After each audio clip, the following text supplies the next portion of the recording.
Perfect. She's going to need this at home. Those words came out of my son-in-law's mouth as he held up a maid's uniform, a blue uniform with a white apron that his mother had just given to my daughter Molly on her own wedding day. I saw how my girl's eyes filled with tears. I saw her clutching that uniform in her trembling hands. And something inside me, something that had been asleep for 60 years, woke up. My name is Eleanor Pierce. I am 60 years old, and what happened that night at the Grand Ballroom in Dallas changed everything. But to understand what I did, I need you to listen from the beginning, because there are stories that can't be told in one night. There are humiliation that are slowly woven with fake smiles and poisoned words. Molly met Robert 3 years before that wedding. It was January. I was preparing a pot of black coffee in the kitchen when she arrived, practically floating.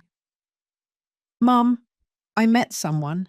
That is how everything started, with that innocent phrase, with those bright eyes that I hadn't seen since she was a little girl. Robert came from a family with a well-known last name in the Upper East Side of Manhattan. His mother, Constance Harrington, Mendez's widow, had been the queen of her small kingdom her entire life. A woman who measured people by the size of their houses and the sparkle of their jewelry. The first time I met her was in a coffee shop in Midtown. She arrived 30 minutes late. "Oh, please excuse me, Eleanor," she said without looking me in the eye. "My driver got the address mixed up." She never called me by my first name again. From that day on, I was simply Molly's mum, as if I didn't have my own identity. My daughter was so in love that she didn't see the signs, or maybe she saw them and preferred to ignore them. "Mum, Robert is different," she told me. "He respects me, he loves me." And I wanted to believe her. God knows I wanted to believe her. The months went by. Robert was polite to me, well-mannered, but there was something in the way he smiled when his mother spoke, as if they shared a secret joke that the rest of the world didn't understand. One day, 6 months before the wedding, Molly came home quieter than usual. She sat down at the kitchen table where we had always solved life's problems. "Mrs. Harrington says I need to learn to cook better," she murmured without lifting her gaze. "She says her family has a standard."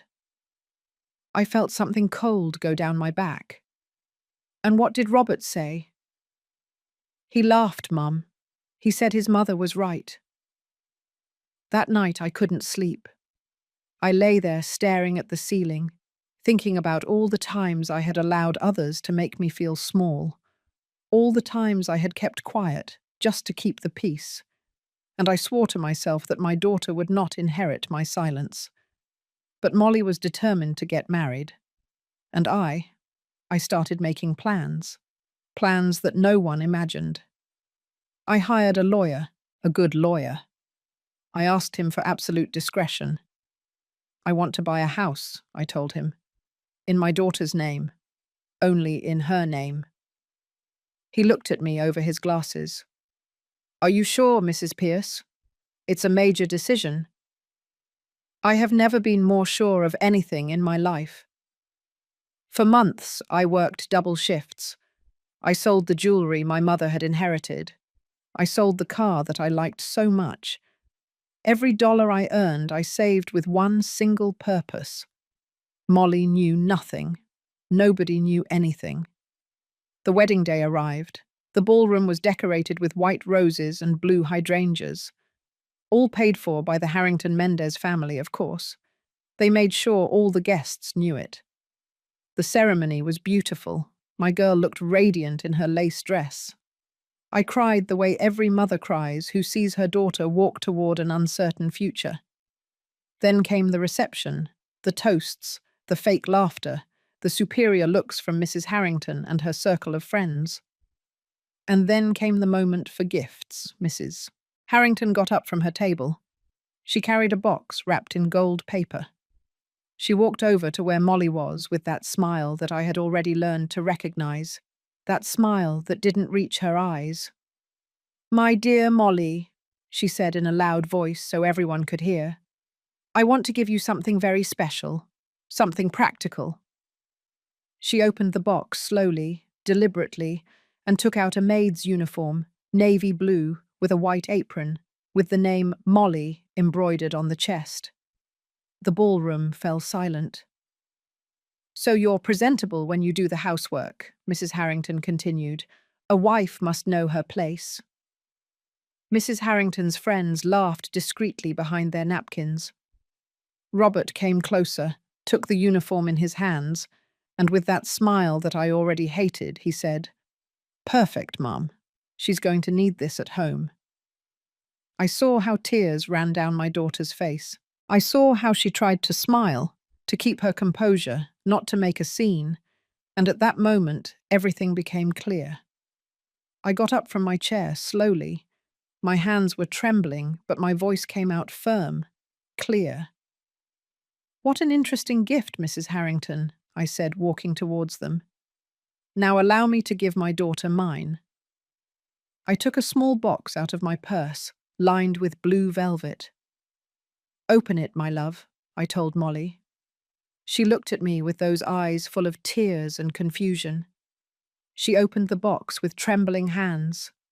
Inside were two carefully folded documents. She unfolded them, and when she read what they said, "Sometimes we trust too much the wrong people. Have you also been disappointed by someone you loved? Tell me your story in the comments. I want to read you." Molly held those papers in her hands as if they were made of glass. Her eyes scanned the lines again and again, trying to understand what she was seeing. "Mum, what is this?" "Read it out loud, my love," I told her. My voice came out calmer than I felt inside. She swallowed. The tears continued to fall, but now for a different reason. "Warranty deed," she began to read in a trembling voice. "Property located at Magnolia Street, number 43, Beverly Hills neighborhood. Owner, Molly Sophia Pierce Adams." The silence in the ballroom was so dense it could be cut with a knife. Mrs. Harrington had lost all composure. Her face, always so carefully made up, had turned pale and then red, very red. "What does this mean?" Robert asked. He wasn't smiling anymore. "It means," I said, looking him directly in the eyes, "that my daughter has her own roof, her own house, in her name, only in her name." Molly kept reading the second document. Her lips moved in silence. "And this?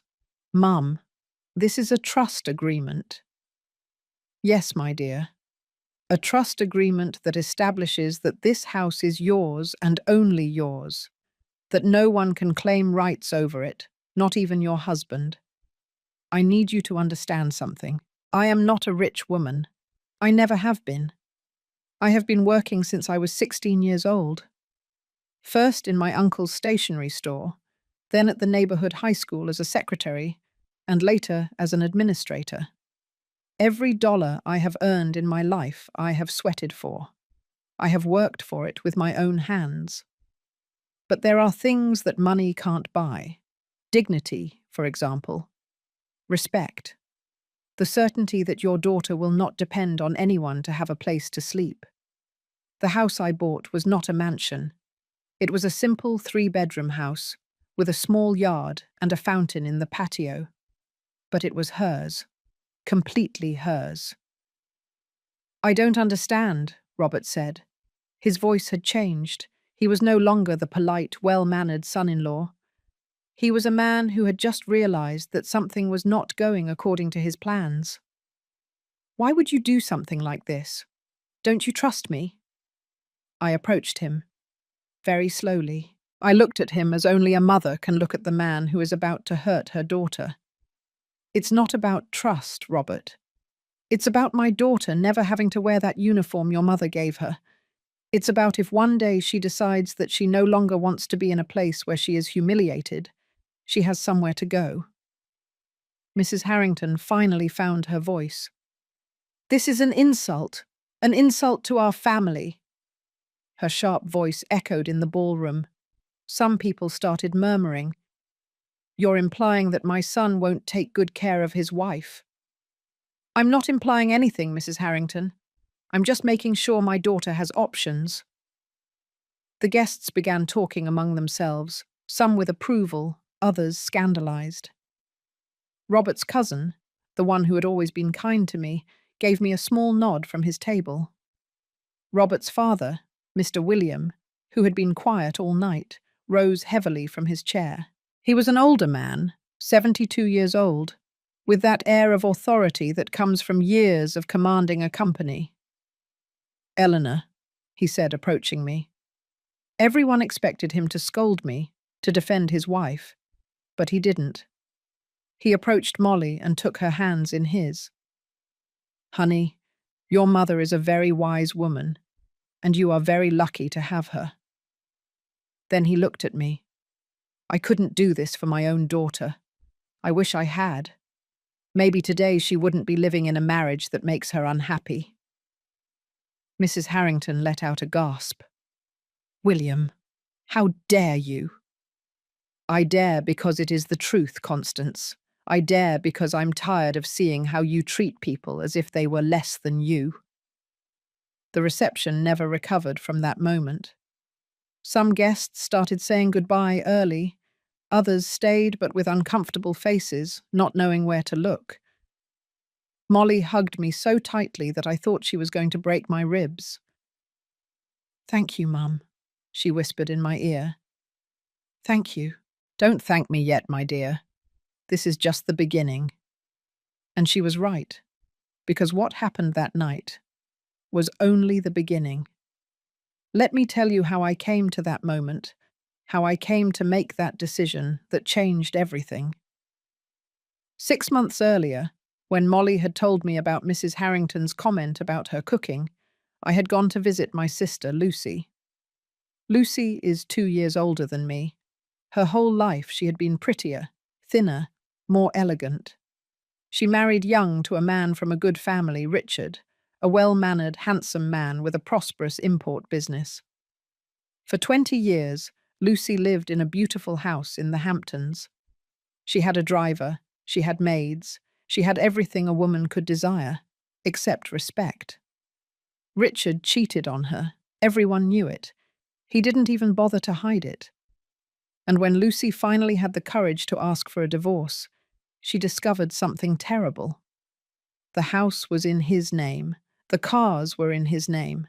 The bank accounts were in his name. Lucy had nothing.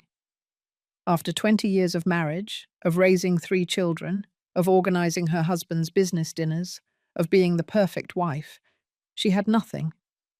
She had to return to my parents' house, at 42 years old, with her children, with no money, with no options. The day I went to visit her, I found her in the kitchen of the house where we grew up. Our mother had passed away 2 years ago. The house was empty and sad. Lucy was preparing chamomile tea. Her hands, which before were always perfectly manicured, now looked rough, without a manicure, with short nails. "You know what the worst part is, Ellie," she said without looking at me. "It's not that he cheated on me. It's not that he left me. The worst part is realizing that I was never the owner of my own life. Everything I had was borrowed, and when I was no longer useful to him, he took it all away from me." We remained silent, drinking that bitter tea. "Molly is getting married," I finally told her. Lucy looked up. In her eyes I saw something that broke my heart. Fear. "Don't let the same thing happen to her, Ellie. Please, don't let her make my mistake." That conversation changed something in me.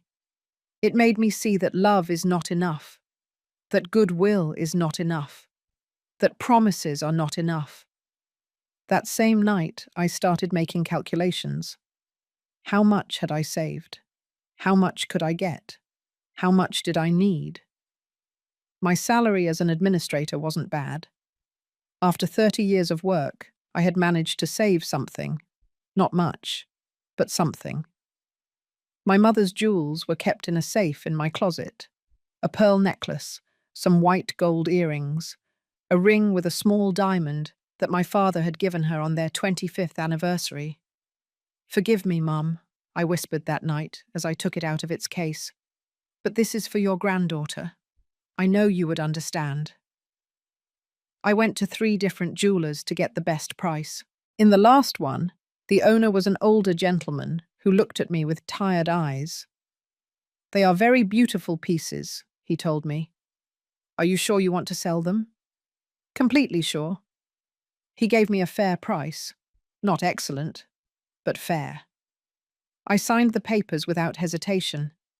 Then I sold my car, a Ford Focus from 2008 that had lasted me years. It was old but reliable. A young student bought it from me for his wife. "It's so she can take the children to school," he explained with a shy smile. "It will last you many years," I told him. "Take good care of it." I started taking public transportation. The bus, the subway, long walks under the sun. At 60 years old, it was not easy, but every time I felt my legs hurt, that my back was killing me, I thought of Molly, of the uniform that Mrs. Harrington was probably already planning to give her, and I kept walking. I also started working weekends. I got an extra job giving computer classes to older adults at a community center. They didn't pay much, but every dollar counted. Molly noticed that I was more tired. "Mum, are you okay? You look very thin." "I'm perfect, my love. Just a little busy with work." I couldn't tell her the truth. Not yet. I needed it to be a surprise. I needed that day, the day of her wedding, when Mrs. Harrington tried to humiliate her. She would have something real, something tangible, something that no one could take away from her. 3 months before the wedding, I finally had enough money for the down payment. I went to look at houses with a real estate agent that a co-worker had recommended to me. "I'm looking for something simple but dignified," I told him. "With a yard, if possible, a place where my daughter can feel at peace." We saw 7 houses. Some were in bad shape, others were in areas that I didn't like, but the eighth was perfect. It was on a quiet street in Beverly Hills, a 2-story house, painted a light peach color. It had a small fountain in the patio with blue and white tiles. Bougainvillea grew over the back wall, filling everything with a magenta color. "This one," I said. "This is it." The agent looked at me surprised. "You don't want to see the inside?" "Yes, of course, but I already know this is the one." We went in. The interior smelled of fresh paint and cleanliness. The living room was small but bright. The kitchen had enough space for a large table. The bedrooms were on the 2nd floor, with windows overlooking the yard. In the main bedroom there was a balcony. I looked out. From there you could see the fountain in the patio. You could hear the water running softly. I closed my eyes and imagined Molly sitting there in the mornings, drinking coffee, listening to the water, in peace. "I'll take it," I said. The legal process was complicated. The lawyer, Mr. Davis, was a meticulous man, Mrs. Pierce. "I need you to understand something very important. If we put the deed only in your daughter's name, and then create the special trust agreement you are requesting, that means that even if she gets married, the house will continue to be only hers. The husband will not have any right over the property." "That is exactly what I want." "It is a little unusual. It can cause tensions in the marriage." "Mr. Davis," I looked at him directly, "if it causes tensions, then it was the wrong marriage from the beginning." He nodded slowly. "I understand. We will proceed as you indicate." I signed all the papers. I paid all the notary fees. Every signature was an act of love. Every seal was a promise. The night before the wedding, I couldn't sleep. I got up at 3 o'clock in the morning and went to the kitchen. I made black coffee, the way my mother taught me, with cinnamon and brown sugar. I sat at the table, the same table where Molly had cried when Mrs. Harrington told her she needed to learn to cook better. I took the documents out of my bag. I unfolded them carefully. I read every line again, even though I already knew it by heart. I hope I'm doing the right thing, I whispered into the darkness. I hope one day she understands why I did this. Outside on the street, a dog barked in the distance. The clock in the living room struck 3:30. I folded the papers again. I put them in the blue velvet envelope that I had bought especially for this, and I waited for dawn. As I tell all this, I think about where you might be listening to me.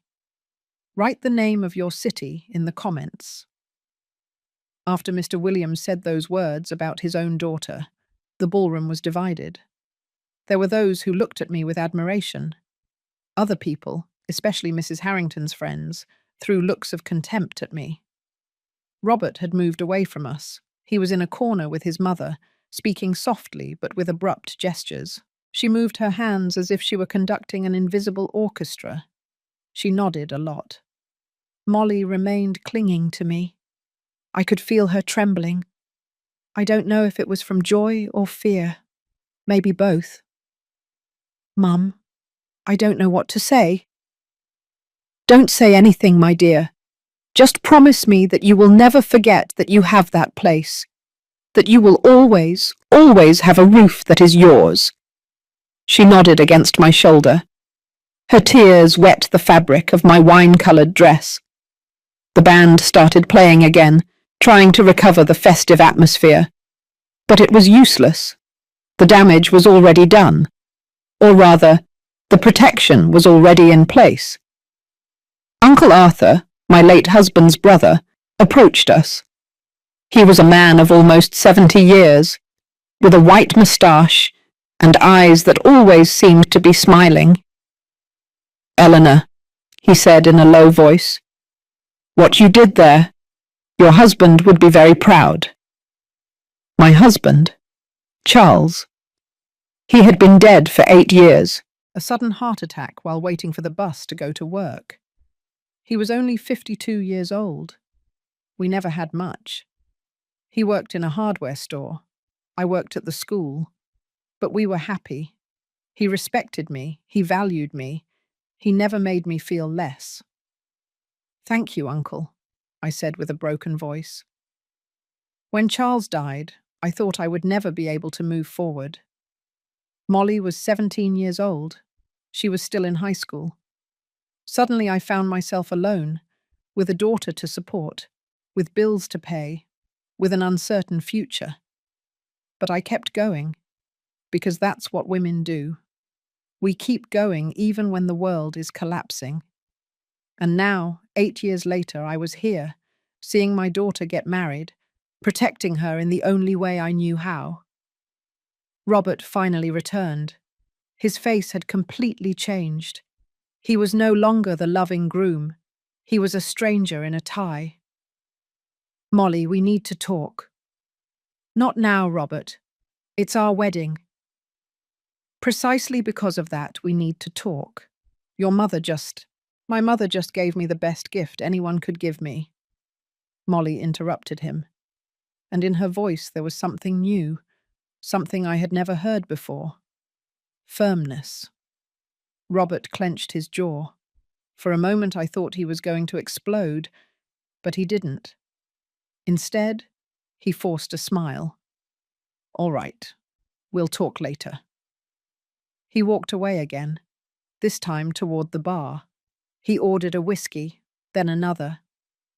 Mr. William approached me as I watched Robert drink.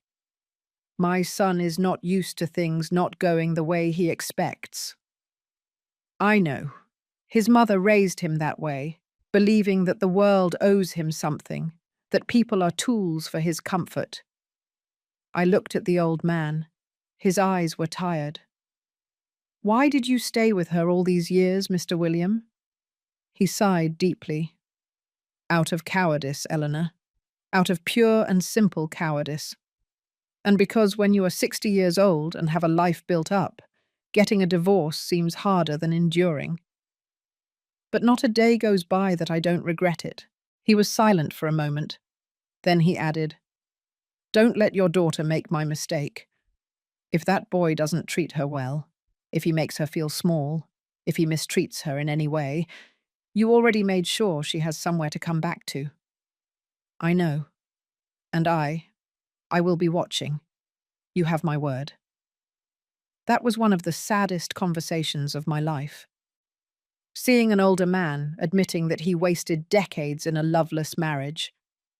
The party ended close to midnight, much earlier than planned. The newlyweds were supposed to leave that same night for Hawaii, a week at an all-inclusive resort. I helped Molly change out of her wedding dress into her travel clothes. It was a simple white dress with embroidered flowers. "Mum," she said as I zipped her up, "how did you know? How did you know I needed this?" I told her about Lucy, about how my sister had lost everything, about how I had promised that the same thing would not happen to my daughter. "Aunt Lucy never told me that. Aunt Lucy is ashamed. She shouldn't be, but she is. That's how the women of our generation are. We were taught that the failure of a marriage is the wife's fault, that if a man leaves, it's because we weren't enough." "That's horrible, Mum." "I know, my dear. That's why I want you to be different. To never accept being treated as less. To never completely depend on anyone." We hugged. I cried again. It seemed like I wouldn't stop crying that night. When we went downstairs, Robert was already waiting by the car, a black BMW that his father had given him. Mrs. Harrington approached to say goodbye. She had already recovered her composure. She was perfectly coiffed, perfectly made up, perfectly furious. "Molly, honey," she said in a sweet voice that fooled no one, "I hope you enjoy your honeymoon. When you return, we need to talk about arrangements, about where you are going to live." "We already have somewhere to live, mother-in-law," Molly replied. Her voice sounded surer now. "I have a house that your mother bought to control you, a house that my mother bought to protect me. There is a difference." Mrs. Harrington pursed her lips into a thin line. Then she turned to me. "You are a very clever woman, Eleanor. Very clever. But this is not going to end here." "It wasn't my intention for it to end anyway, Mrs. Harrington. I only intended to protect my daughter." "You protected her from my family, as if we were her enemies." "I didn't protect her from your family. I protected her from vulnerability. There is a difference." We looked at each other for a long time, two women of similar generations, two mothers, but with completely opposite views of the world. Robert honked the horn. He was impatient to leave. Molly hugged me one last time. "I love you, Mum. Thank you." "I love you too, my dear. Call me when you arrive." I watched the black BMW drive away. The cans tied to the bumper rattled against the pavement. Inside, I could see Robert saying something to Molly. She was looking out the window. I stood at the entrance of the ballroom until the car's lights disappeared completely. "You did the right thing," Uncle Arthur told me, placing a hand on my shoulder. "I hope so." "You did. You'll see." That night, I returned alone to my apartment, a small two-bedroom apartment in Queens. The walls were full of photographs of Molly, as a baby, as a child, as a teenager, at her college graduation, and now married. I sat on the sofa with a cup of herbal tea. I couldn't sleep. I kept thinking about everything that had happened, about Robert's face when he saw the documents, about Mrs. Harrington's words, about the new firmness in my daughter's voice. At 2 o'clock in the morning, my phone rang. It was Molly. "Mum, We arrived at the hotel. How was the flight? Silence on the other end. Then, Robert is angry. He hasn't spoken to me since we left the ballroom. I felt my heart clench. And how are you? I don't know, Mum. I'm confused. I should be happy. It's my honeymoon. But he's punishing you with silence. Yes. I took a deep breath before speaking. My dear, listen to me closely.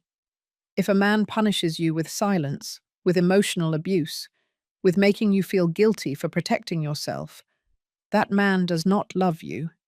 He wants to control you, and those are two very different things. Mum, we just got married. I knew. And maybe Robert is just processing everything. Maybe tomorrow he'll wake up and everything will be better.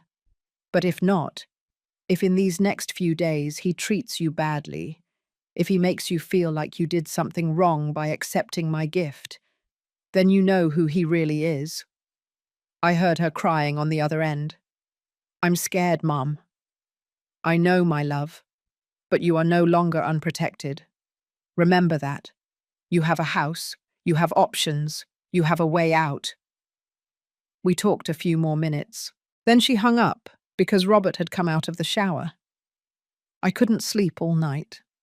The next few days were torture. Molly called me every day, but the calls were brief, tense. I could hear in her voice that something wasn't right. How is everything going? I would ask her. Fine, Mum. Everything is fine. But I knew it wasn't true. On the 5th day of her honeymoon, she called me crying. Mum, I need to tell you something. Tell me, my dear. Last night, Robert and I had a horrible argument. He told me that the gift you gave me was manipulation, that you are turning me against him, that no true wife needs to have property in her name because she should trust her husband. I squeezed the phone so hard that my knuckles turned white. And what did you tell him? I told him that wasn't true, that you were just protecting me. And then he told me that if I didn't sell the house and put the money in a joint account with him, it was because I didn't trust him.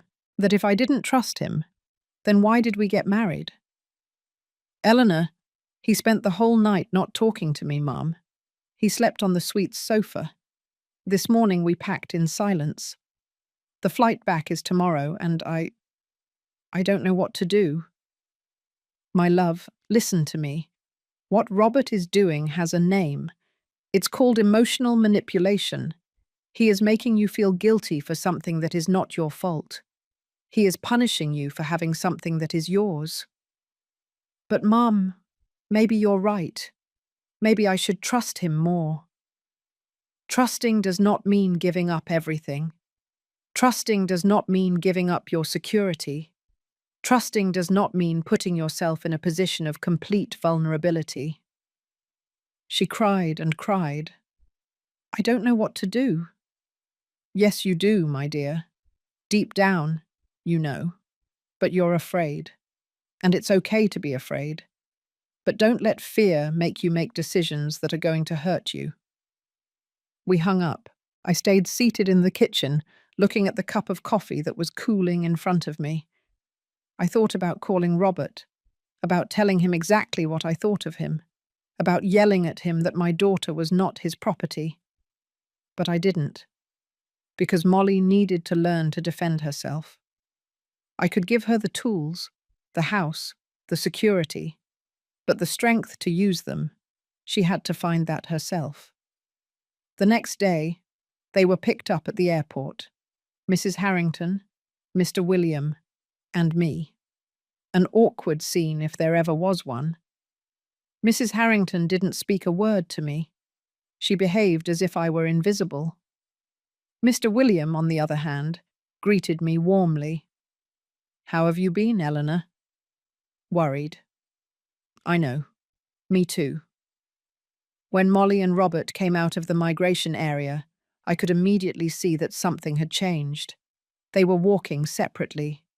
He was ahead, She was behind, as if they were two strangers who just happened to take the same flight.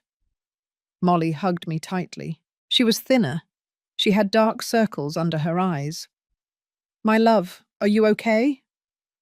"Now I am, Mum." Robert greeted his parents. He completely ignored my presence. In the parking lot, Mrs. Harrington approached them.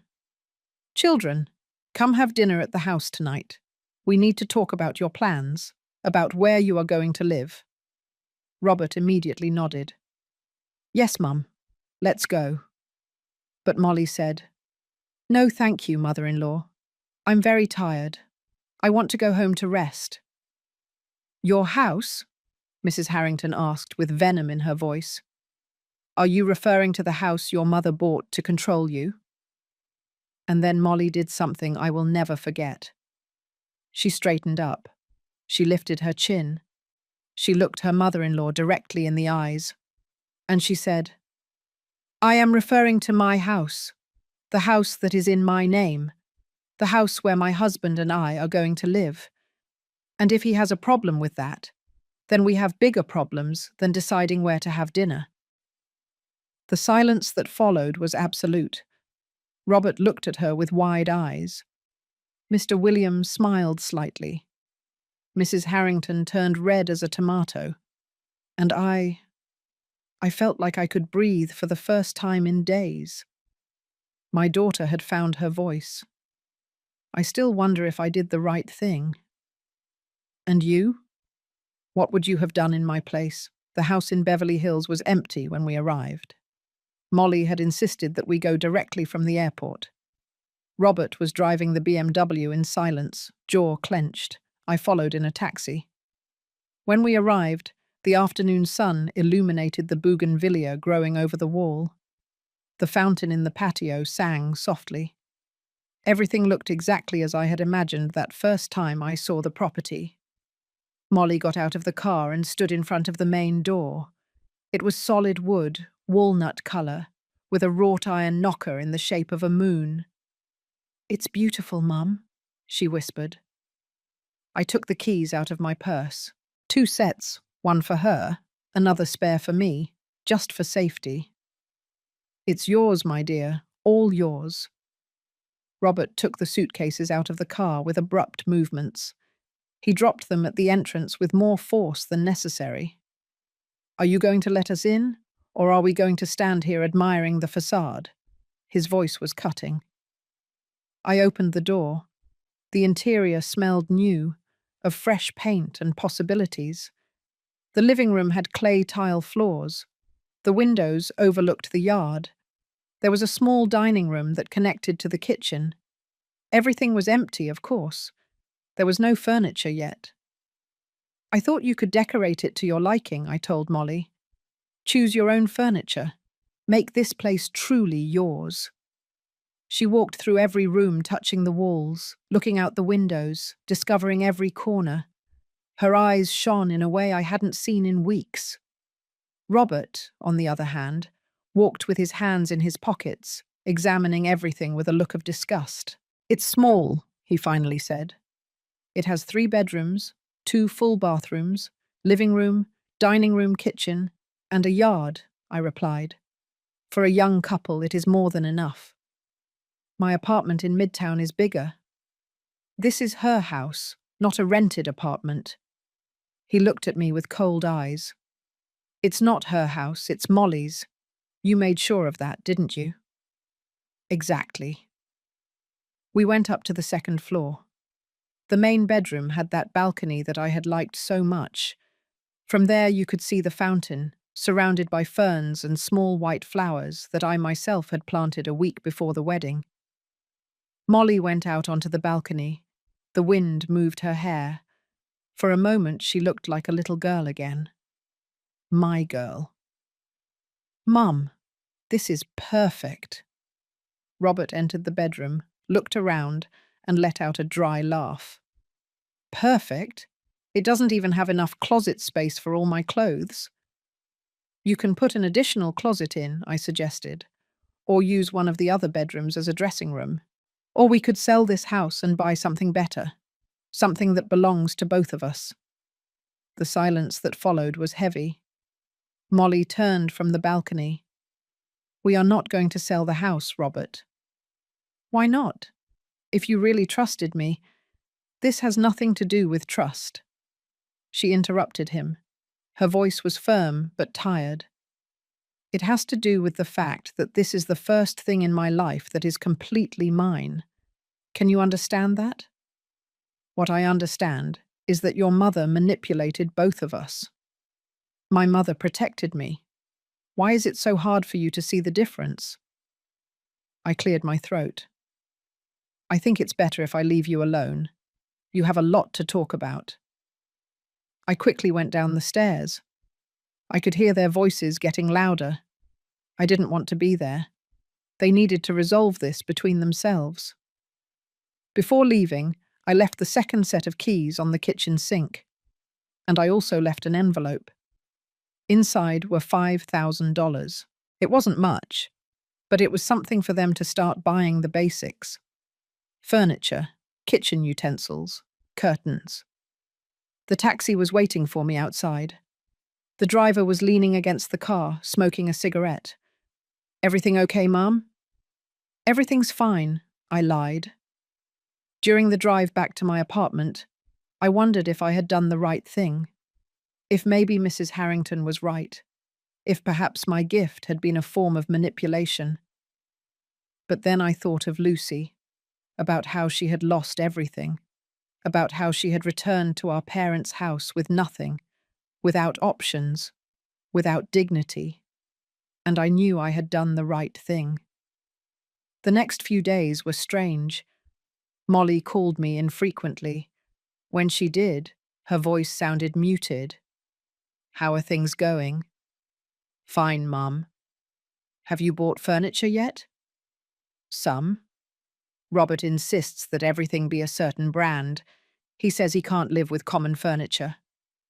And what do you think? I think we don't have the money for designer furniture. But he doesn't want to listen.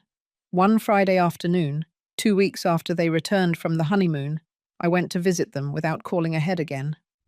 I brought a large pot of mac and cheese that I had made the day before. I also brought freshly baked biscuits from a bakery near my house. I rang the doorbell several times before Molly opened it. I was scared when I saw her. Her hair was pulled back in a sloppy ponytail. She was wearing sweatpants and an old t-shirt. But what alarmed me the most were her eyes. They were red and swollen. My dear, what happened? Nothing, Mum. I'm just tired. Don't lie to me.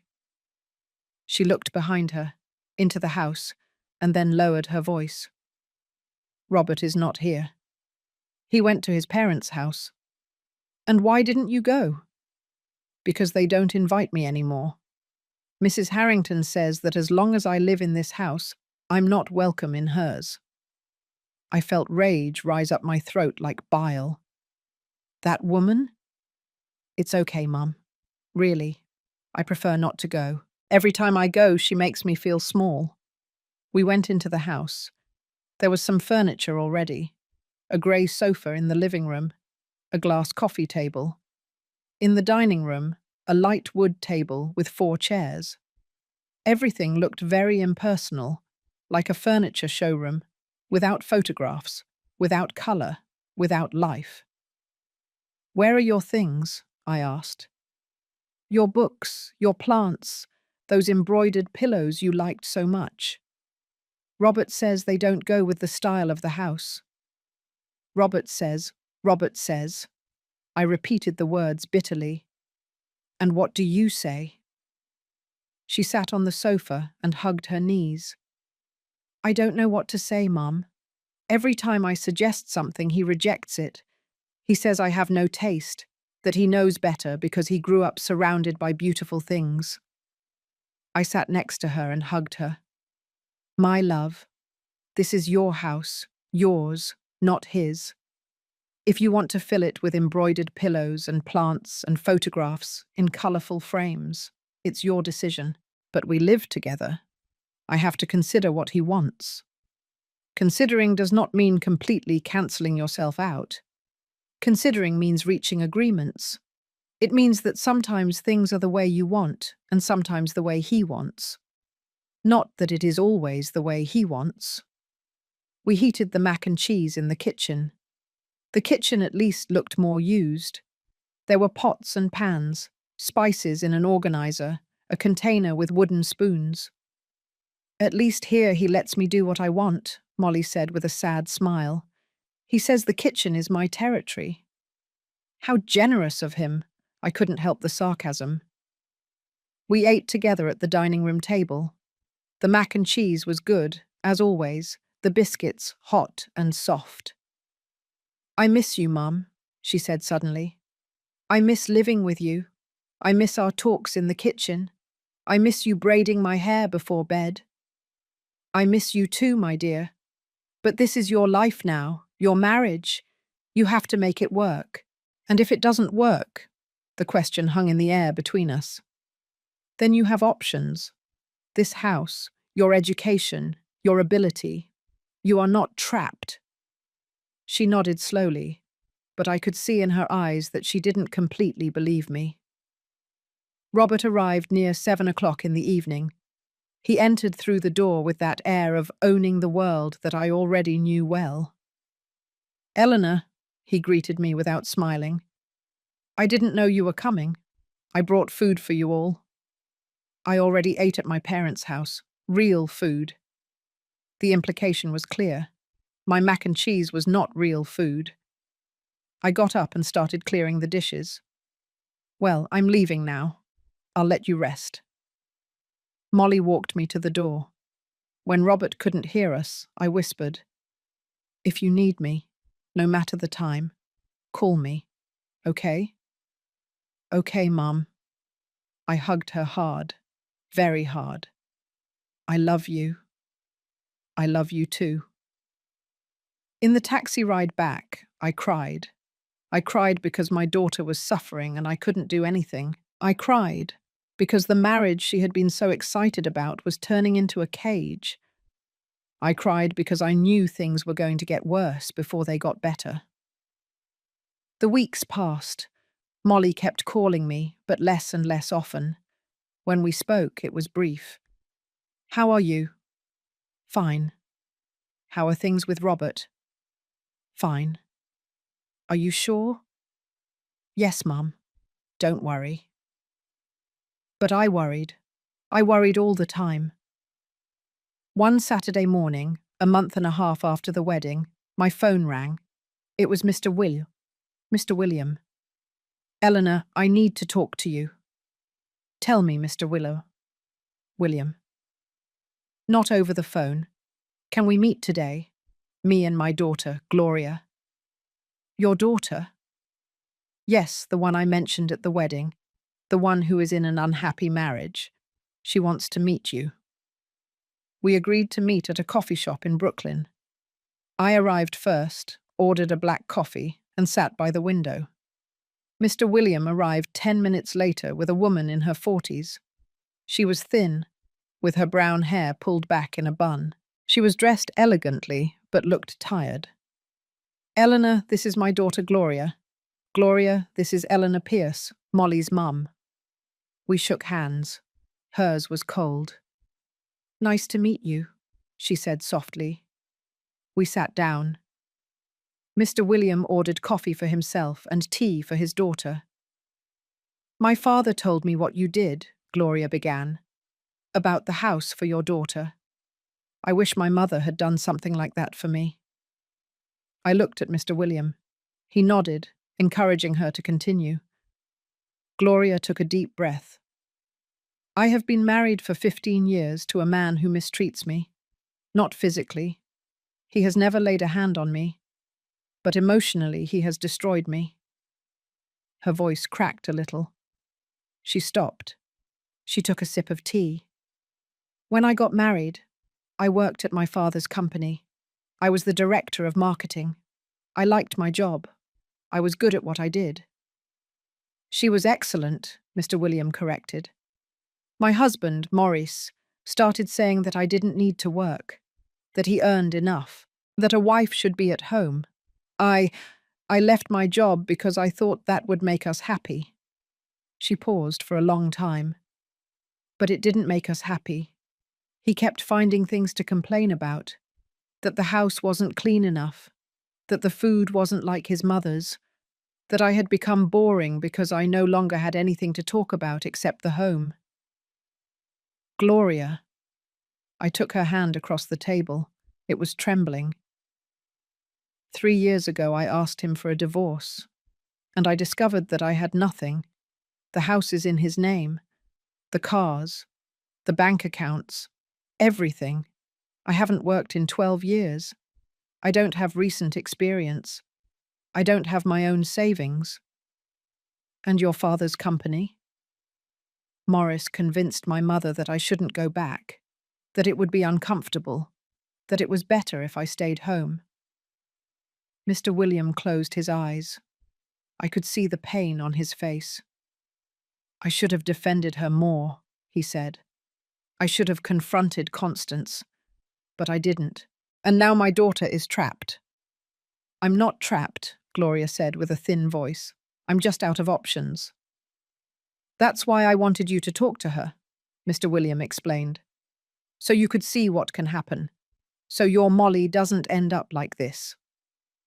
Molly has the house, I said. She has options. But for how long? Gloria asked. How long before Robert convinces her to sell it, or to put his name on the deed?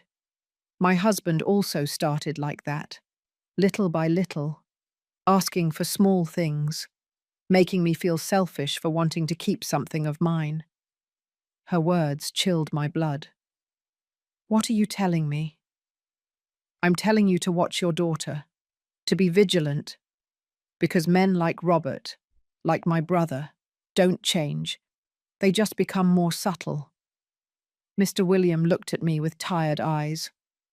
Robert is my son, and I love him, but I'm not blind. I know how he is.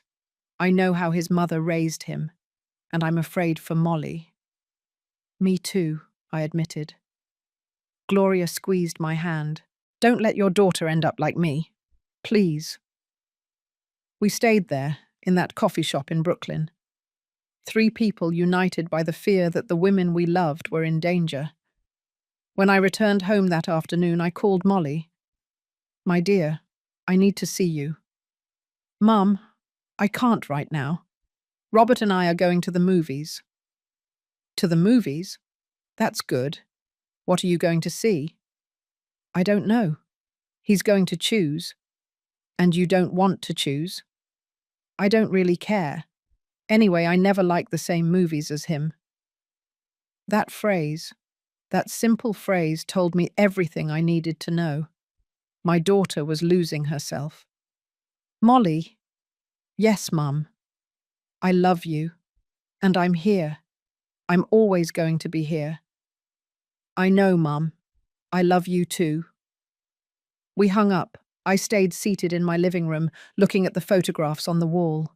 Molly as a child, smiling without worries. Molly at her graduation, proud and happy. Molly on her wedding day, beautiful, but with something of fear in her eyes that I hadn't wanted to see. And I understood something. Giving her the house had been only the first step. I had put the tools for her freedom in her hands. But now I had to teach her how to use them, because a cage doesn't need walls when the person caged doesn't know she can fly. As I tell all this, I think about where you might be listening to me. Write the name of your city in the comments. 3 months after the wedding, things had gotten worse in ways I hadn't anticipated. Molly had stopped dressing up like before.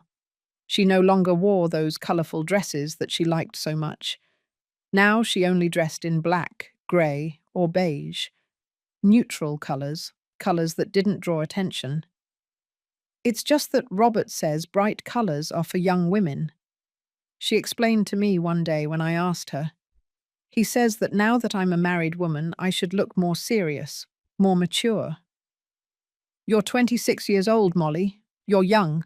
I know, Mum, but it's easier this way. If I dress how he likes, we don't have arguments. She had also stopped seeing her friends.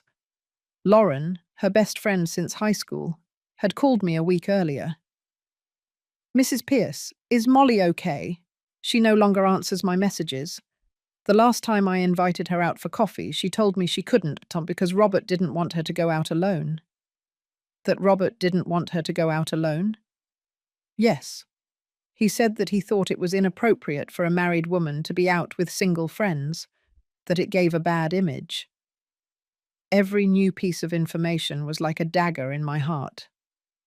One Thursday afternoon, I decided to go visit her without calling ahead again.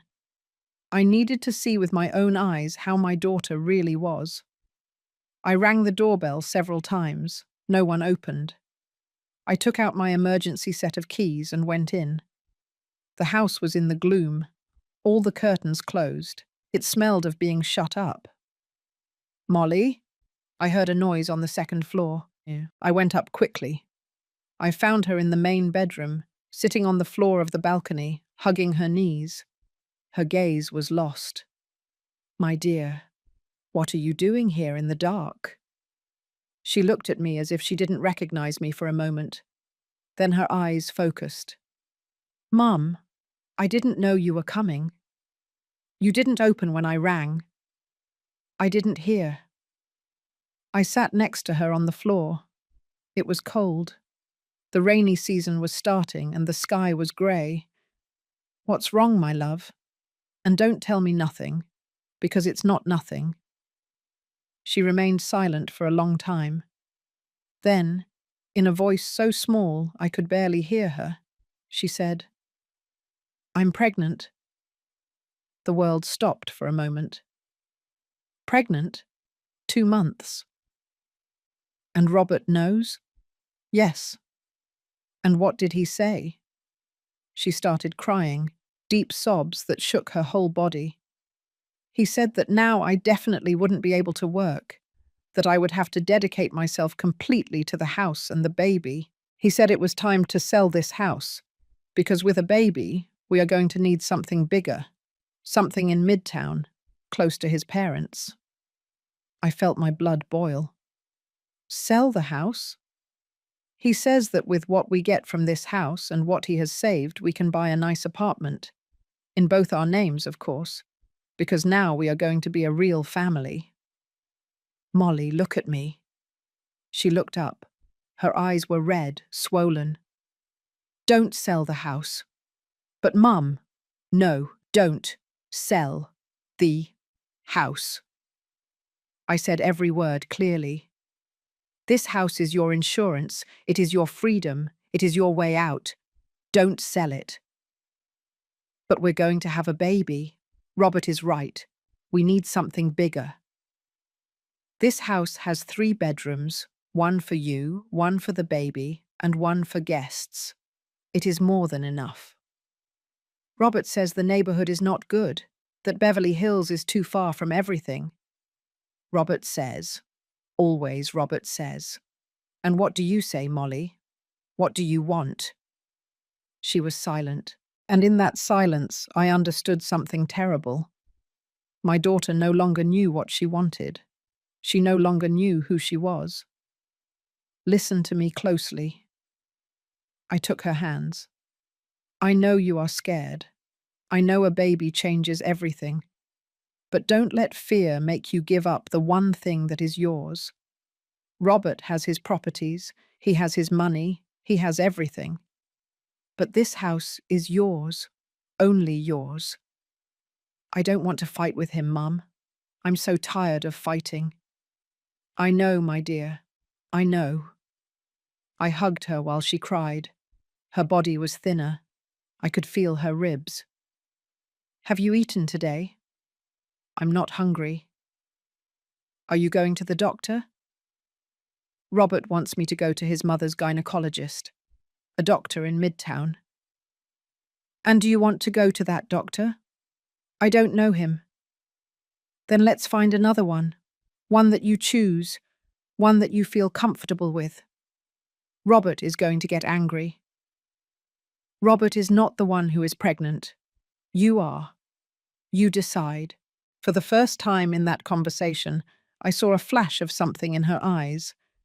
I don't know if it was hope or just a spark of the Molly I knew. That night I stayed to sleep in the house. Molly didn't protest. I think she needed company. I made chicken soup with vegetables, nothing too heavy. She ate a little, but she ate something. We were watching television when Robert arrived near 10 o'clock in the evening. "Eleanor," he greeted me with that cold tone that was already habitual. "What are you doing here?" "I came to see my daughter." "I see. Well, you've seen her. Now you can leave." Molly was sitting on the sofa, very still. I could see how she tensed up. "Actually, I'm going to stay tonight," I said. "Molly isn't feeling well and I want to be here."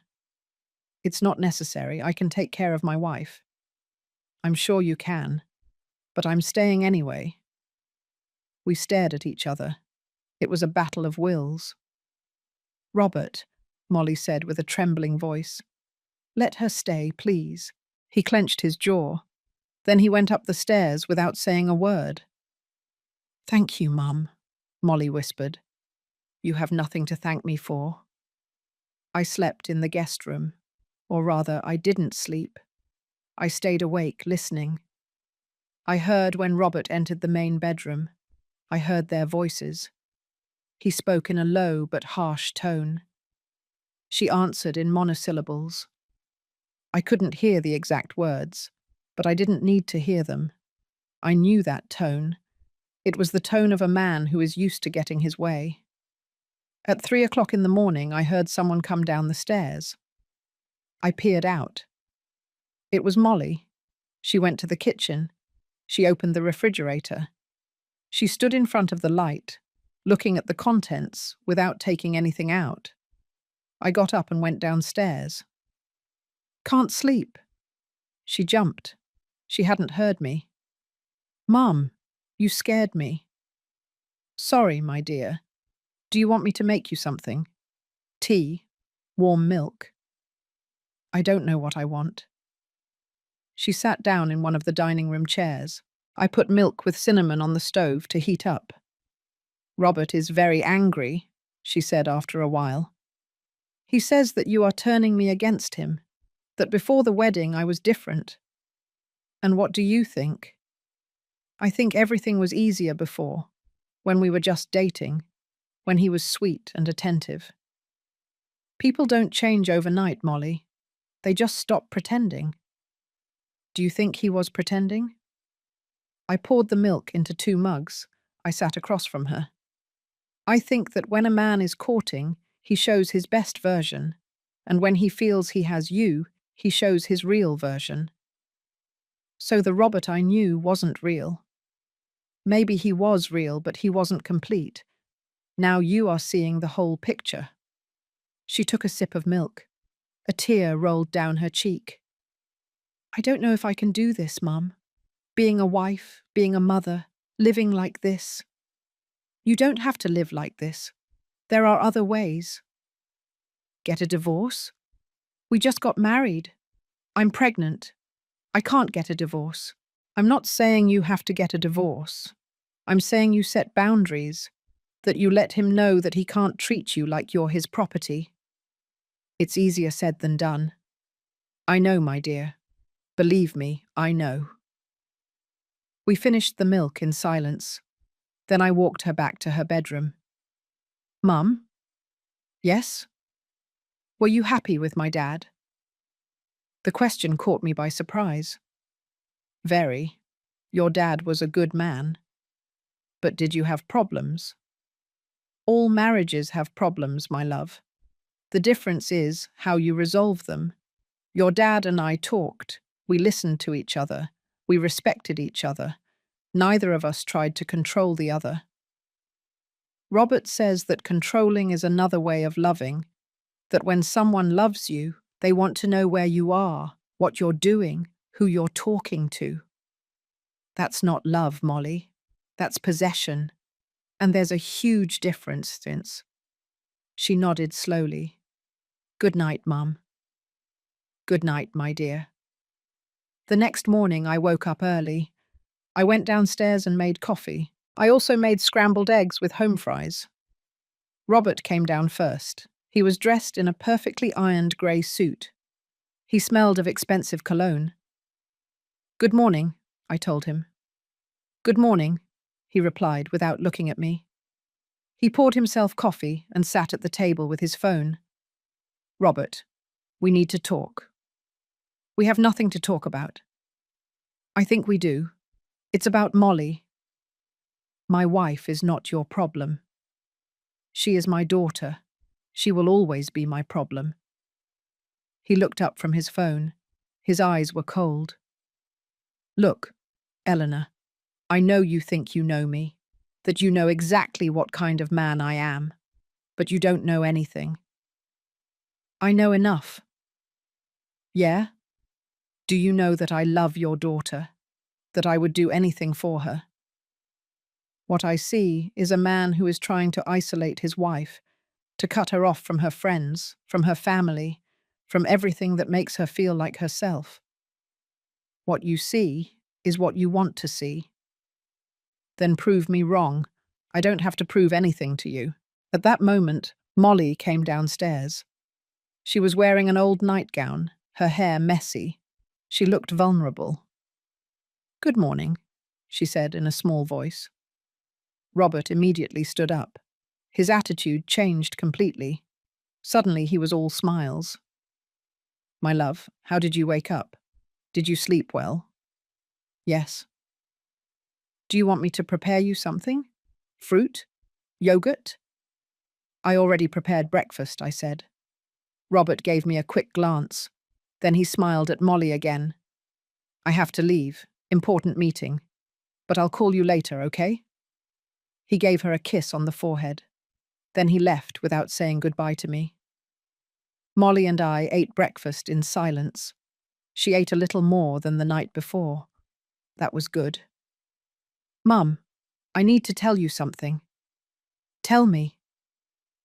"Yesterday, before you arrived, Robert gave me a surprise." "What kind of surprise?" "He spoke with a real estate agent. He already has 2 apartments on the list for us to see. In Midtown. Near Mrs. Harrington's house." I felt my stomach clench. "And what did you say?" I told him that I had to think about it first. He got angry.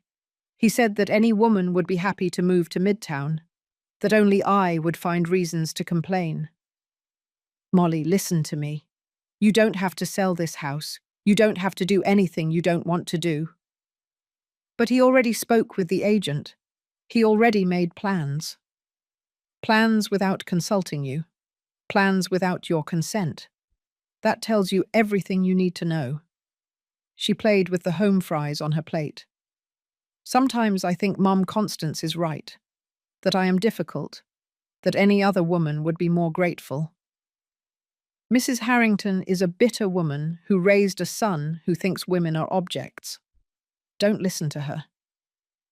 She is my husband's mother, the grandmother of my baby. And that doesn't make her wise, or good, or worthy of your respect if she doesn't respect you." After breakfast, I stayed a little longer. I helped Molly clean up. I noticed how she avoided certain topics, how she changed the conversation when I asked about her plans. Near noon, her phone rang. It was Robert. I could hear his voice from where I was, loud, insistent. "Yes, she's leaving now. No, nothing happened. Yes, I promise you. Okay. I love you too." He hung up and looked at me with guilty eyes. "Robert wants you to come less often. He says we need space to be a real couple." "And what do you want?" "I want everyone to be happy." "That's not an answer." "It's the only one I have, Mum." I said goodbye with a heavy heart. I knew things were going to get worse. I could feel it. Over the next few weeks, Molly stopped answering my calls as often. When she did, her answers were short, evasive. "I'm fine, Mum. Everything's fine. Don't worry." But I worried. I worried every minute of every day. One Saturday morning, a month and a half after the wedding, I received a call from Lauren, Molly's friend. "Mrs. Pierce, I saw Molly at the supermarket. And how was she?" "Bad. She looked very thin, and when I tried to talk to her, Robert appeared out of nowhere. He practically dragged her away, as if I were a danger." "Thank you for telling me, Lauren." "Mum, something is not right. You have to do something." "I know. I'm trying." But the truth was that I didn't know what to do.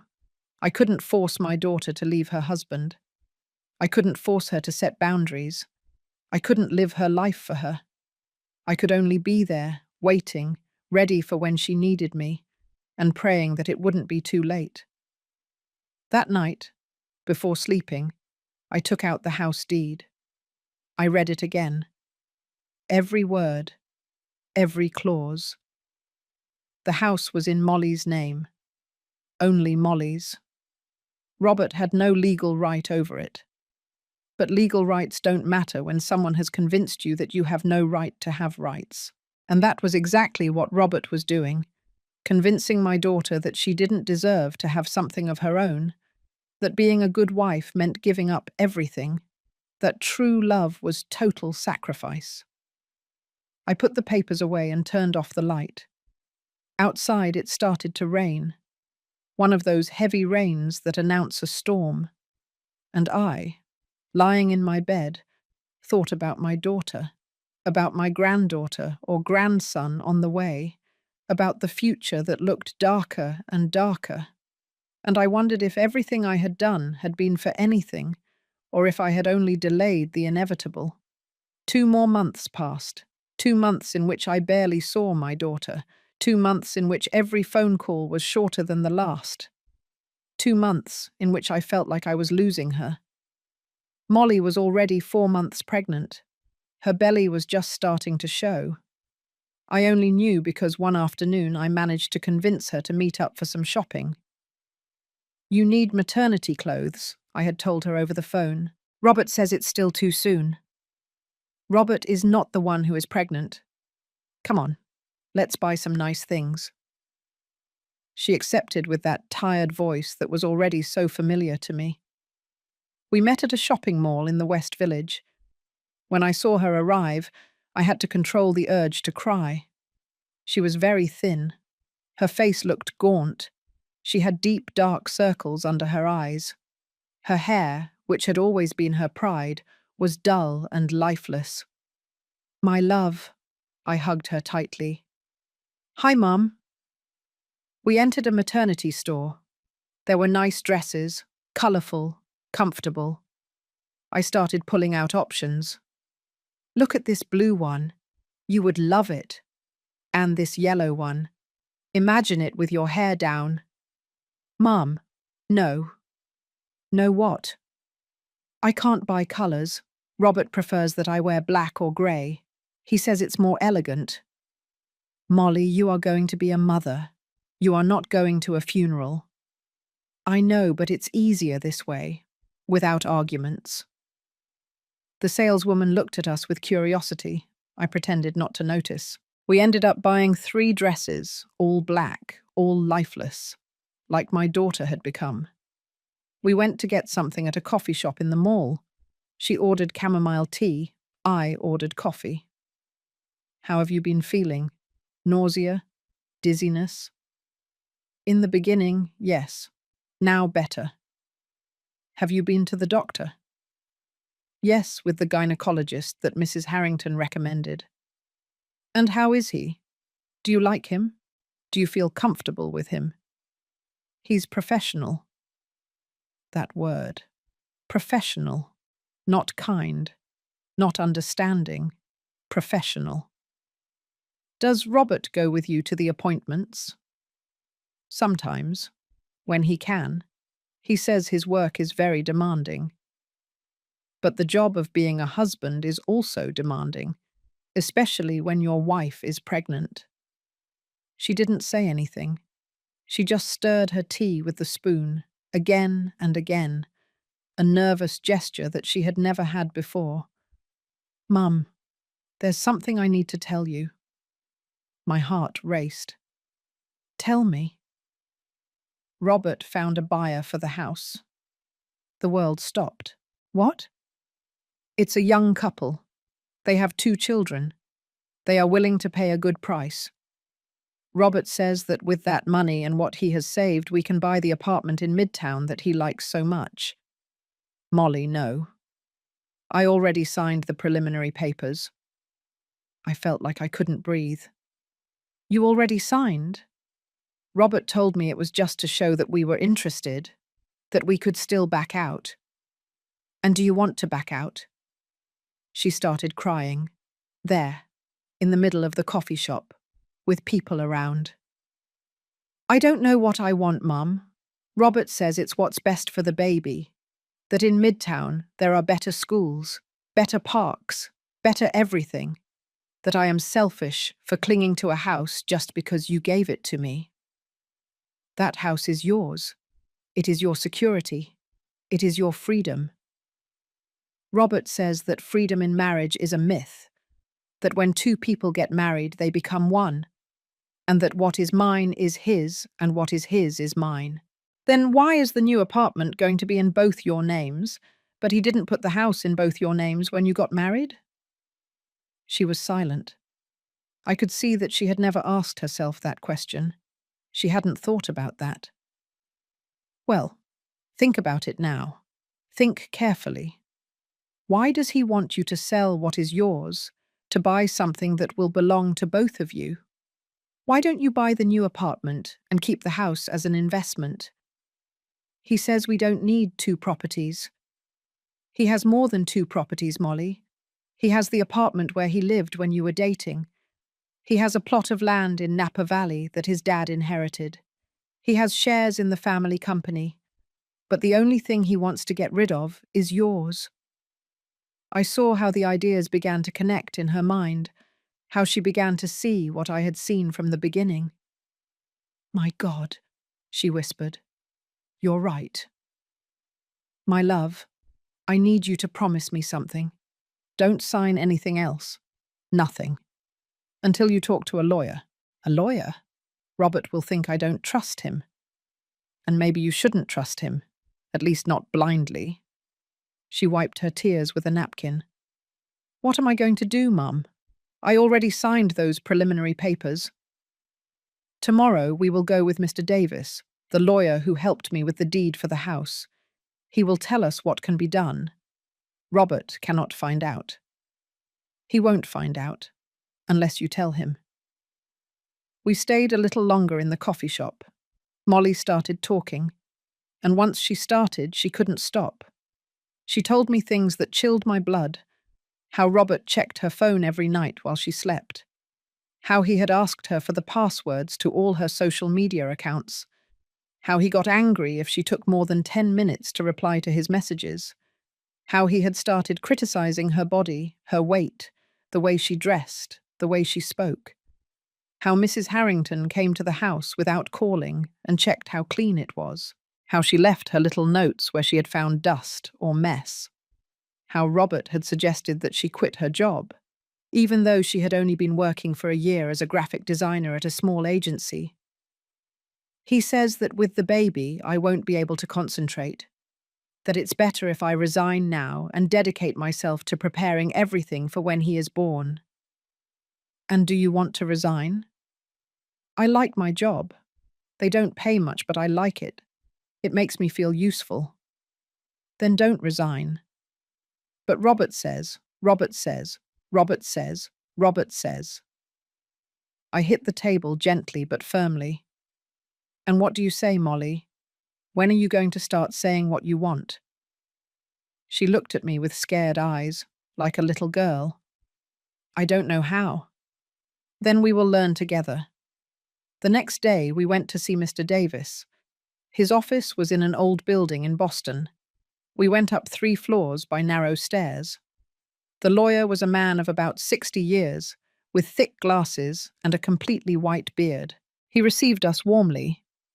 Mrs. Pierce, Miss Molly, come in, come in. I explained the situation to him.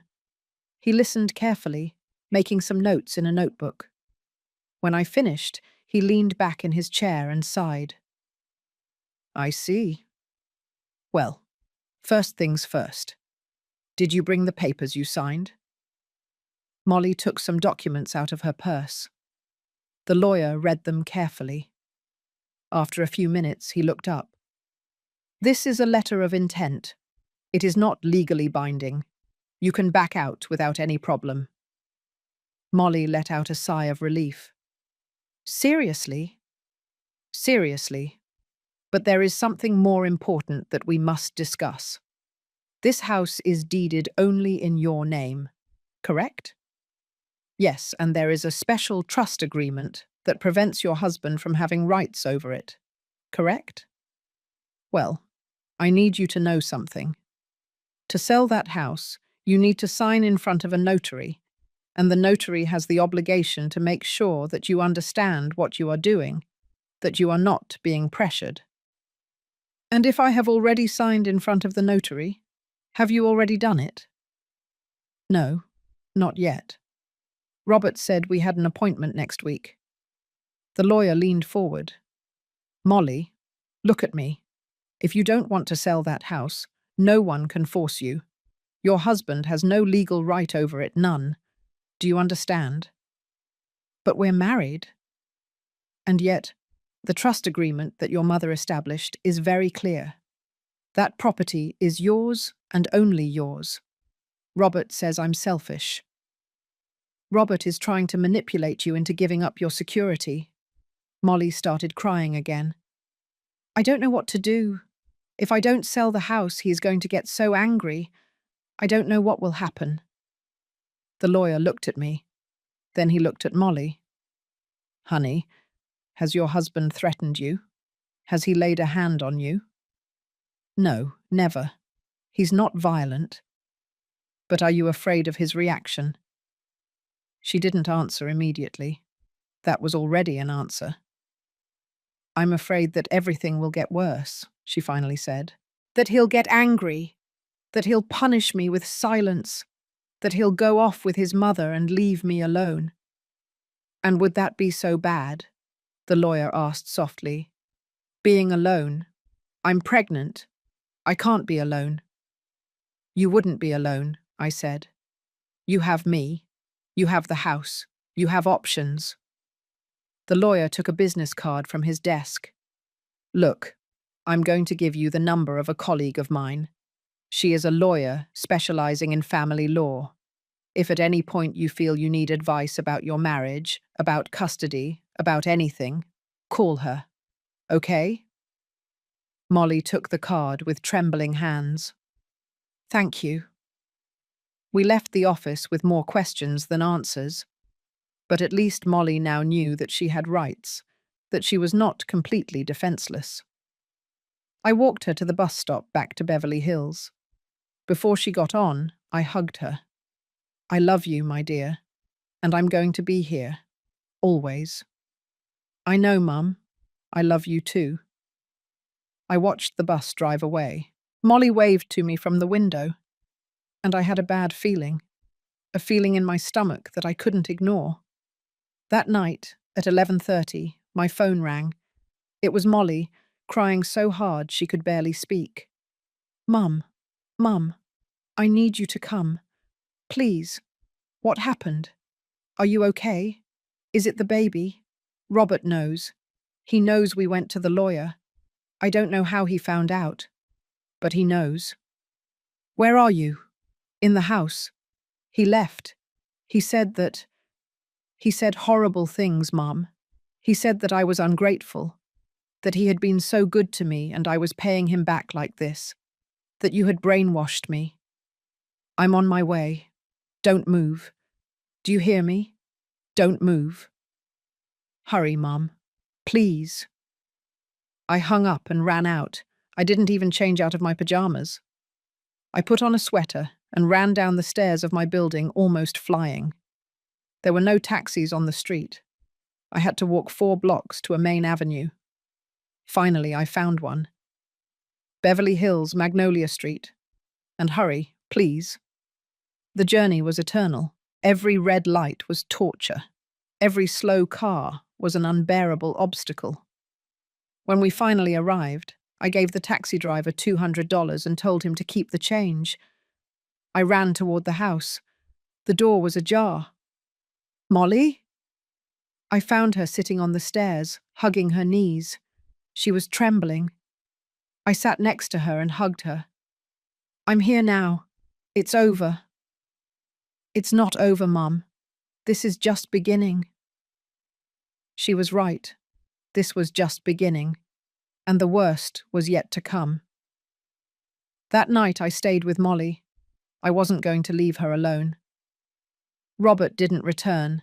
His phone rang and rang, but she didn't answer. "Let it ring," I told her. "Let him calm down first." "He's not going to calm down, Mum. He's furious. I've never seen him like this." "What exactly happened? How did he find out?" She wiped her tears with the back of her hand. "I don't know. I got home around 6 o'clock. He was already here. That was strange because he usually gets home after 8 o'clock. He was sitting in the living room with the lights off, just sitting there, in the dark." A chill ran down my spine. "And what did he say?" "At first, nothing. He just looked at me. Then he asked where I had been. I told him I had gone shopping with you. He asked me what I had bought. I showed him the dresses. He threw them on the floor." Molly trembled as she spoke. "Then he said, 'Were you shopping or were you with a lawyer?'" I froze, Mum. How did he know? I didn't tell anyone. Only you. Did someone see you? Someone you know? "I don't know. Maybe. The lawyer's office is in Boston. There are a lot of restaurants and coffee shops there. Someone could have seen us and told Robert. Or maybe he's following you." She looked at me with wide eyes. "Do you think he would follow me?" "It wouldn't be the first time a jealous man has followed his wife. Robert is not jealous. He's protective. My love, there's a very thin line between protection and control, and Robert crossed it a long time ago." I made herbal tea for both of us. We sat on the living room sofa. Outside it had started raining again. The sound of the water against the windows was the only thing that broke the silence. "What else did he tell you?" "He said that I was ungrateful, that any woman would be happy to have a husband like him, that he gave me everything and I only paid him back with distrust. I told him that I had only gone to consult about the papers I signed, that I wanted to make sure everything was all right." "And what did he say?" "He yelled. I had never heard him yell like that. He said that we didn't need lawyers meddling in our marriage, that family problems are resolved in the family, that you had turned me against him from the beginning." "I didn't turn you against him. I just gave you tools to protect yourself." "I know, Mum. I know now." Molly's phone vibrated. It was a message from Robert. "What does it say?" She read out loud. "I'm at my parents' house. I need to think. We'll talk tomorrow. But I want you to know that this has to end. Either you are completely with me, or you are not with me at all. You decide." "It's an ultimatum." "Yes." "And what are you going to do?" Molly put her hands on her belly. Her small belly was barely noticeable under the loose t-shirt. "I don't know. I have a baby on the way. I can't raise a child alone." "You wouldn't be alone. You would have me, and you would have your house, and your job." "Robert wants me to resign from work." "Of course he does, because as long as you have a job, you have independence, you have your own money, you have a life outside of him." "Mum, you sound like you hate Robert." "I don't hate him. I don't even really know him. But I hate what he's doing to you. I hate seeing how you're slowly disappearing." She started crying again. That night, she cried so much that I thought she wouldn't have any more tears left. At 3 o'clock in the morning, she finally fell asleep. I stayed awake, sitting in a chair next to the sofa where she was sleeping. I didn't want to leave her alone for a second. I thought about everything that had happened. At the wedding, about the maid's uniform, about Robert's face when he saw the deed to the house, about how everything had gradually gotten worse. And I wondered what would have happened if I hadn't given her the house, if everything would have been different, if perhaps Robert would have been a better husband, if he hadn't felt threatened. But then I thought of Gloria, Robert's sister, about how she had lost everything, about how her mother hadn't protected her. And I knew I had done the right thing. The next morning, Molly woke up with swollen eyes. I made coffee and found bread in the cupboard. We ate breakfast in silence. "I have to go to work," she said suddenly. "Are you sure? Can you call and say you're sick?" "No, I need to go. I need to do something normal, something that reminds me who I am." I understood her. Sometimes the most important thing in the middle of chaos is to maintain a routine, something that anchors you to reality. "Do you want me to go with you?" "No, Mum. I'm fine. Really. I'll take you at least." "Okay." I took her in a taxi to the agency where she worked. It was a small building in Manhattan. Before getting out, she hugged me tight. "Thank you for staying last night. I'm always going to stay when you need me." "I know." I watched her walk into the building. She looked so fragile, so small. I returned to the house in Beverly Hills. I needed to make sure everything was in order in case Robert returned. I picked up the dresses that he had thrown on the floor, folded them carefully, and put them in the main bedroom closet. Then I went downstairs and washed the tea mugs from the night before. I tidied the kitchen. I took out the trash. I was finishing up when I heard someone open the front door. Robert. He came in like a whirlwind. He was wearing the same clothes as the day before. He smelled of cigarette and alcohol. His eyes were red. "Where is Molly?" "At work." "Of course. Working." As if nothing had happened. "Something happened, Robert. And you know it." He looked at me with pure hatred. "You. All of this is your fault." "No. This is your fault, for treating my daughter like she's your property. She is my wife. Being a wife doesn't mean being a slave." "A slave," he laughed bitterly. "I gave her everything. A respectable last name, a good family, a future for her and her child. And you convinced her that I am the enemy." "I didn't have to convince her of anything. Your actions spoke for themselves." He approached me, too close. I could feel his breath. "Listen to me closely, Eleanor.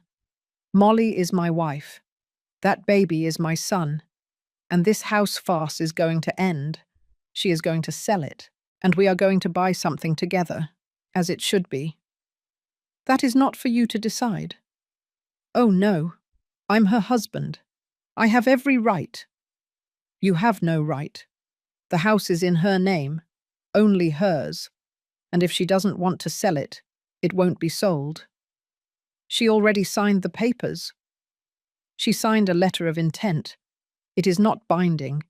Ask your lawyer if you don't believe me." I saw his face change. It turned red, then purple. "How do you know that?" "Because we went to a lawyer, a real one, who explained Molly's rights to us." He hit the wall with his fist, so hard that it left a mark. "This is unbelievable. Unbelievable. My own wife going to lawyers behind my back." "It wasn't behind your back. It was to protect herself." "Protect herself? Protect herself from what? From me? I am her husband. I love her. Love doesn't control. Love doesn't isolate. Love doesn't manipulate." "You don't know anything about love. You were widowed and bitter, and now you want your daughter to end up the same way." Those words hurt me. but I wasn't going to let him notice. My husband respected me every day of our life together. He never made me feel less. He never tried to control me. That is love, Robert. What you feel for Molly is not love. It is a need for possession. Get out of my house. This is not your house. It is Molly's. Get out. I didn't move. I'm going to leave, but listen to me closely. If you hurt my daughter, if you lay a hand on her, if you threaten her or hurt her in any way, I will personally make sure you pay for it. Are you threatening me? I'm promising you. I walked out of the house with my head held high, but when I closed the door behind me, my legs were shaking. I had crossed a line. I had confronted Robert directly, and I knew that would have consequences. I called Molly from a public phone on the corner. My dear, Robert is at the house. He arrived while I was there. What? What happened? We had a conversation, a strong conversation. I think it's better if you don't go home tonight. Stay with me. Mum, I have to go. It's my house. I can't run away. It's not running away. It's being smart. Let him calm down. I'm tired of waiting for him to calm down. It's always the same. He gets angry. I wait. He half calms down, and then we go back to the same thing. Then what are you going to do? I'm going home, and we are going to talk, like adults, like a couple. Eleanor, Mum, I love you, but I need to do this. I need to face him. At least take me with you. I can wait for you outside. No, this is between Robert and me. She hung up. I stood there on that corner, phone in hand, feeling like I had just made a terrible mistake. I shouldn't have let her go alone. The hours passed, 6 o'clock in the evening, 7, 8. Molly didn't call. At 9 o'clock, I called her. She didn't answer. At 9:30, I called again. Nothing. At 10 o'clock, I took a taxi back to Beverly Hills. When I got to the house, all the lights were off. I rang the doorbell. No one opened. I used my keys. Molly, Robert. The house was silent. A heavy silence, unnatural. I went up the stairs running. The door to the main bedroom was locked. Molly, open the door. I heard a sob on the other side. Mum, open the door, my love. I can't. Robert took the keys. He locked me in. I felt my blood boil. Where is he? I don't know. He left an hour ago. He said he needed air. But he locked me in here, with the lock on the outside. I'm going to break the door down. No, Mum. It's very thick. You won't be able to. She was right. It was a solid wood door. I'm going to call the fire department. No. Please, I've already caused enough of a scene. The neighbors will... I don't give a damn about the neighbors. We'll get you out of there and then we'll see. I called the emergency number. I explained the situation. They told me they would send a unit. 20 minutes later, 2 firefighters arrived, young men in blue uniforms. What's the situation? My daughter is locked in that bedroom. Her husband locked her in. They looked at each other. They knew that type of situation. Is she okay? Is she not hurt? Molly, my love, are you okay? Yes, Mum. I'm fine. Just scared. We'll get her out, Mum, one of the firefighters said. It took them 10 minutes to force the door. When it finally opened, I ran inside. Molly was sitting on the floor next to the bed, hugging her knees, just like that first time I found her like that. I hugged her so tightly that I probably hurt her. It's over. You're out. The firefighters stayed for a moment. Miss, do you want us to call the police? What your husband did is illegal. It's false imprisonment. Molly shook her head. No, I just want to leave here. Are you sure? Yes, please. I just want to leave. The firefighters left. I helped Molly pack a suitcase, clothes, important documents, her personal hygiene items. The house papers? I asked. In the study, in the first drawer of the desk. I ran downstairs.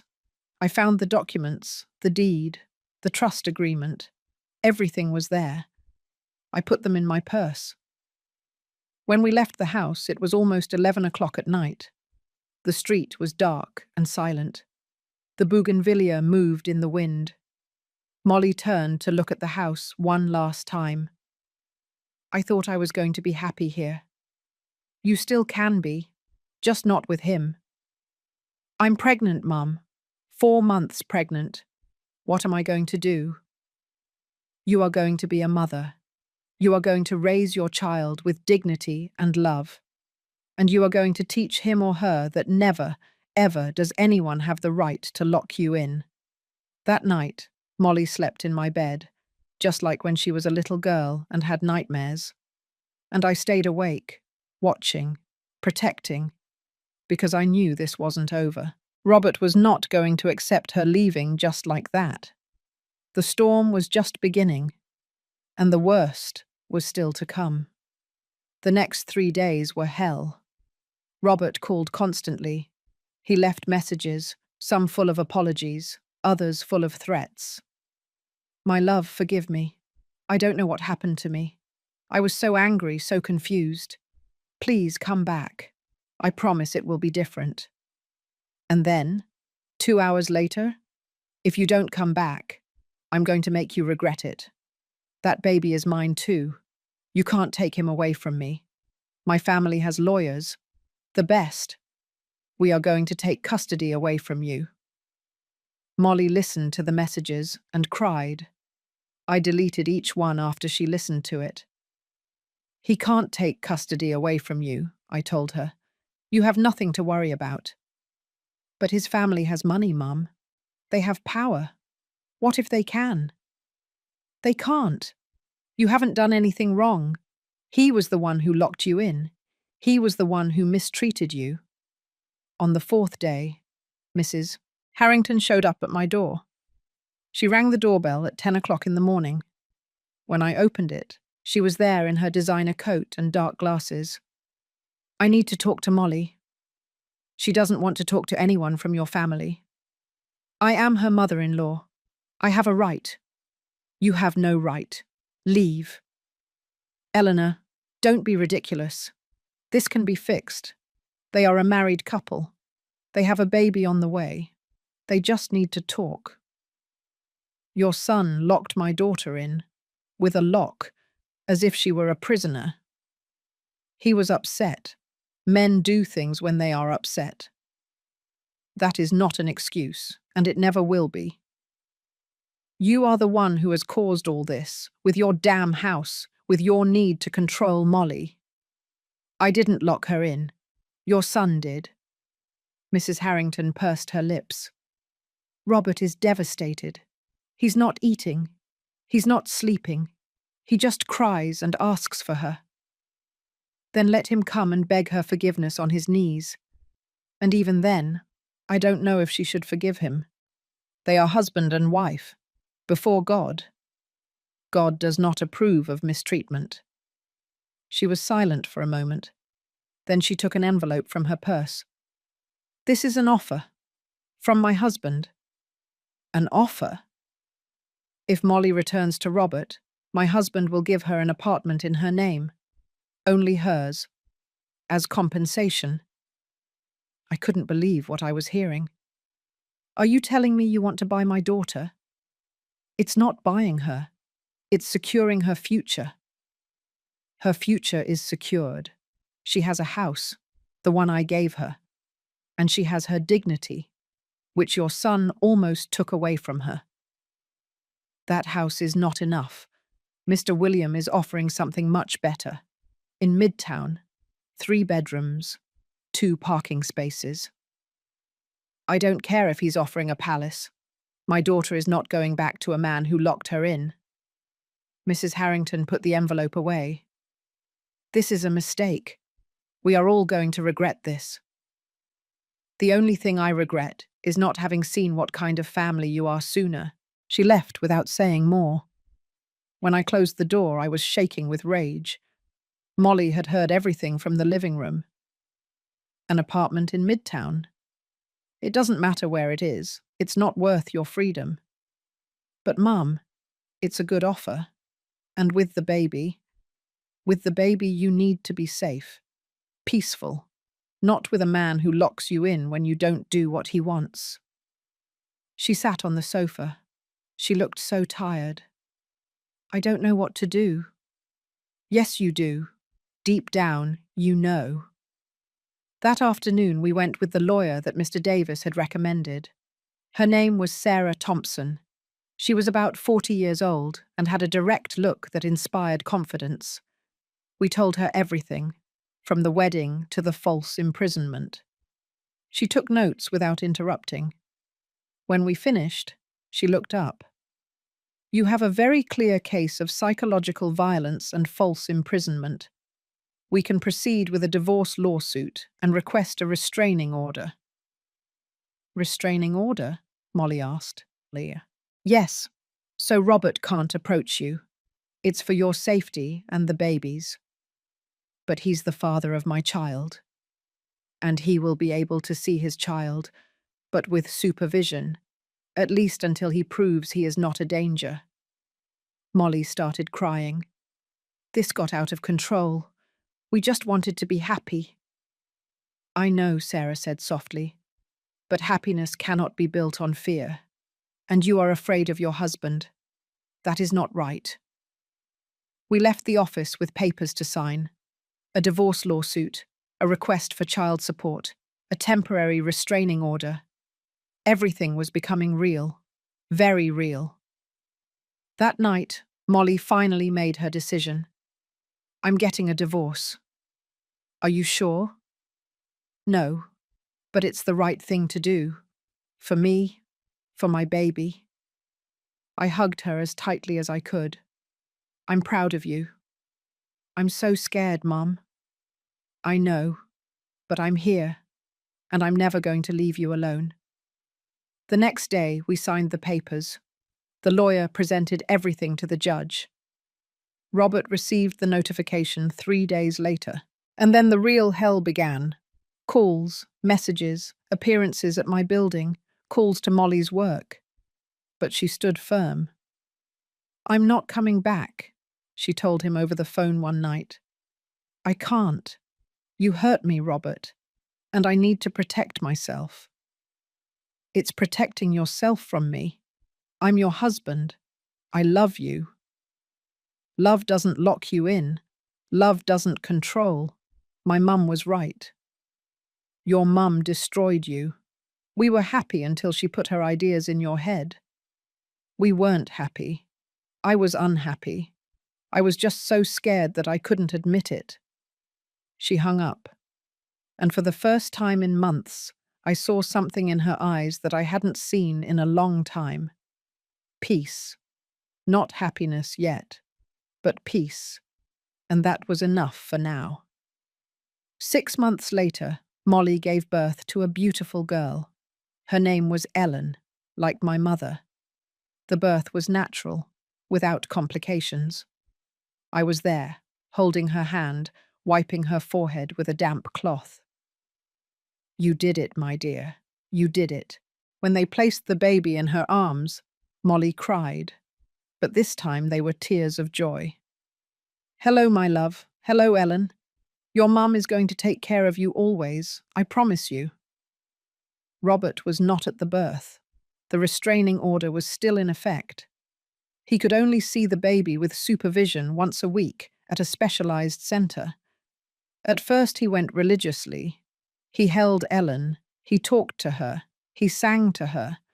But over time the visits became spaced out. 2 weeks, 3 weeks, a month. Where is Dad? The center supervisor would ask when Molly arrived. I don't know. He didn't answer my messages. Robert had found someone else, a 23-year-old girl who worked at his father's company. Pretty, young, no children, no house of her own, completely dependent on him. We found out from Gloria, Robert's sister, who had started visiting Molly regularly. My brother introduced his new girlfriend at the house. My mother is happy. She says he finally found someone who makes him happy. And Ellen? Molly asked. He doesn't mention her. It's as if she doesn't exist. I saw how my daughter's face went from surprise to pain, and then to something different. Acceptance. At least now Ellen won't grow up confused. She will grow up knowing that her mum loves her, and that's enough. The divorce was finalized 8 months after Ellen's birth. Robert signed everything without a fight. He was too busy with his new life. He waived shared custody. He only requested sporadic visits. I can't be a father right now, he told his lawyer. I have other priorities. The child support that the judge ordered him to pay was generous, but Robert almost never paid it on time. There was always an excuse, a problem with the bank, a business trip, a forgetfulness. Molly had to sue him 3 times for lack of payment. It's exhausting, Mum. Every month is a struggle. I know, my dear, but don't give up. That child support is Ellen's right. Meanwhile, Molly's life began to flourish in unexpected ways. She had returned to work when Ellen was 6 months old. Her boss, impressed by her dedication, offered her a promotion. I want you to be the creative director. You have talent and vision. She had also met other single mothers at the park. They formed a support group, helped each other with childcare, shared recipes, listened to each other when they needed to vent. For the first time in years, I feel like myself, she told me one afternoon as we were having coffee in her living room. The house in Beverly Hills now had life. There were photographs on the walls, plants in the windows, Ellen's toys everywhere. You look happy. I am. Sometimes it's hard. Sometimes I get exhausted. But I'm free, Mum, and that is priceless. A year after the divorce, Gloria called me. Eleanor, I need to tell you something about Robert. What happened? He's getting married again to the young girl. So fast. She's pregnant. My mother is organizing a big wedding. She says that this time, everything is going to be different. That this girl really knows what it means to be a good wife. I felt sorry, not for Robert, for that girl who didn't know what she was getting into. And how is Robert? Gloria sighed. Unhappy, it shows. He smiles for the photos, but he looks empty. My dad says that Robert asks about Molly, about Ellen, but he is too proud to admit that he made a mistake. 2 years after the divorce, we received news from the Harrington family again. Robert and his second wife had separated.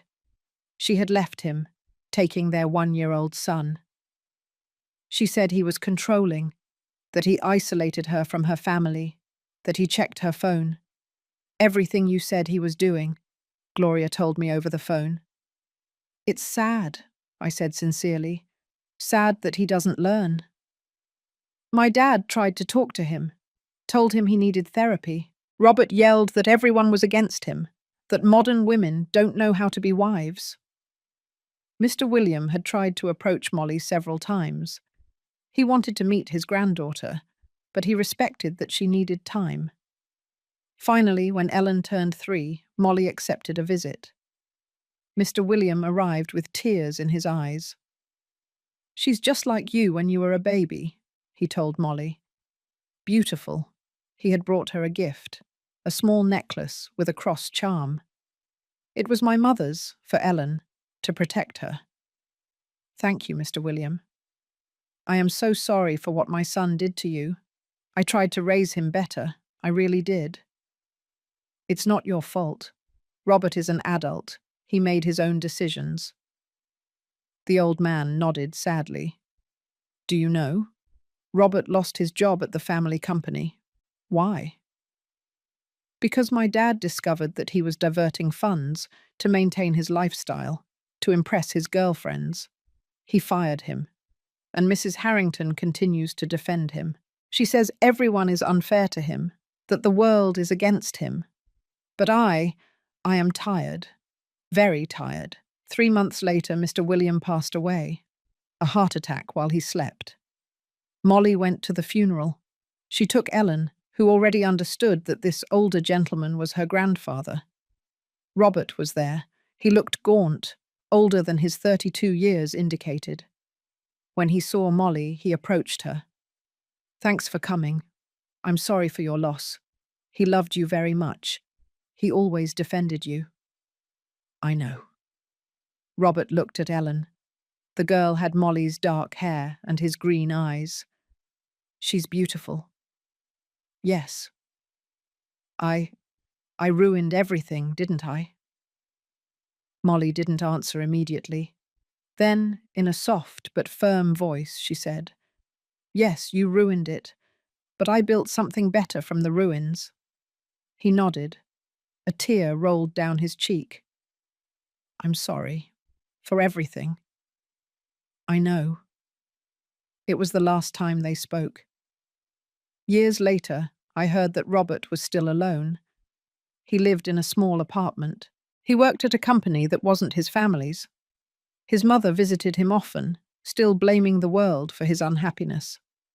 And I thought about how life always collects its debts. Robert had wanted to control. He had wanted to possess. And in the end, he was left with nothing.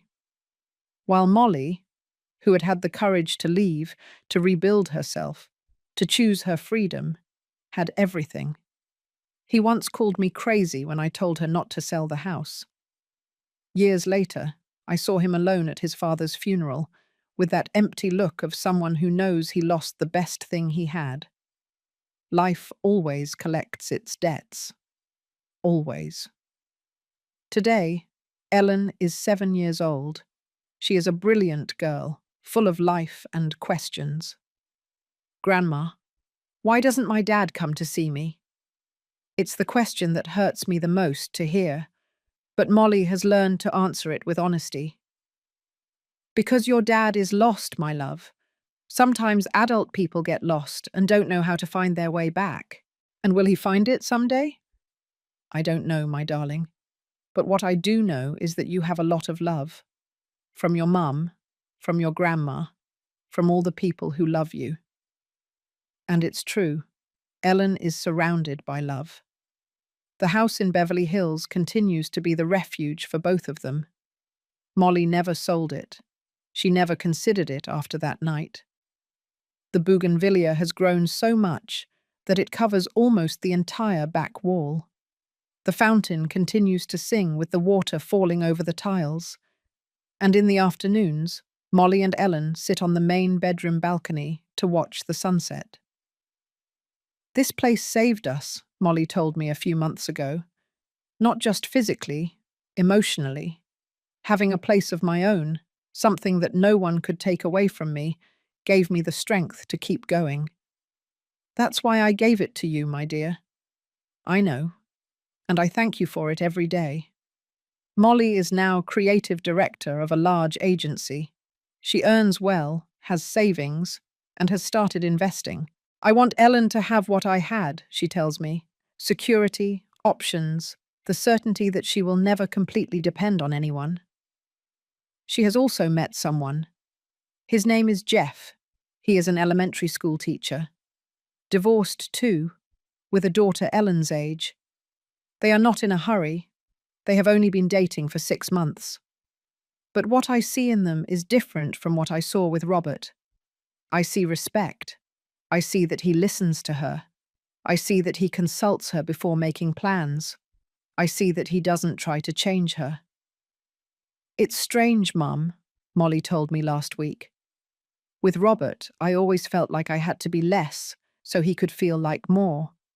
With Jeff, I feel like I can be everything I am." That's how love should be, my dear. You should never make yourself small so someone else can feel big. We know little about Robert. Gloria tells us from time to time.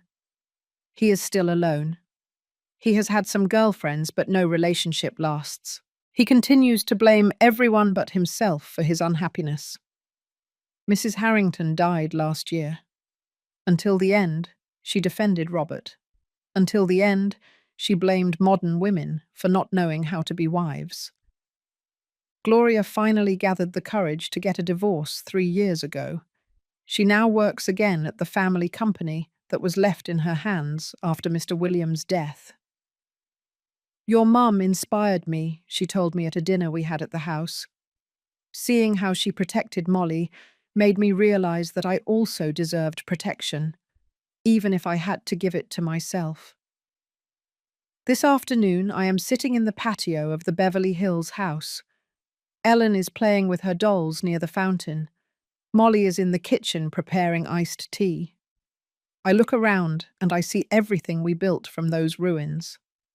I see a strong mother raising her daughter with love and dignity. I see a happy girl who knows she is loved. I see a house full of life and laughter. And I think about that night at the Grand Ballroom in Dallas, about the maid's uniform, about Robert's face when he said, "Perfect. She's going to need this at home." I think about how I took the box with the documents out, about how everything changed in that moment. And I realized that it wasn't the house that saved Molly. It was knowing that she had options. It was knowing that she was not trapped. It was knowing that her mother had loved her enough to give her the freedom to choose. Ellen runs toward me. "Grandma, when I grow up, am I going to have a house too?" "Yes, my love. Your mum and I are going to make sure of that. So no one can lock me in." I freeze. Molly comes out of the kitchen. "What did you say, my darling?" "I heard you telling Uncle Jeff that my dad locked you in, and that's why you left." Molly kneels in front of her. "Yes, my love. But that's over now. And the important thing is that I learned something. I learned that we should never, ever let anyone take our freedom away. Do you understand?"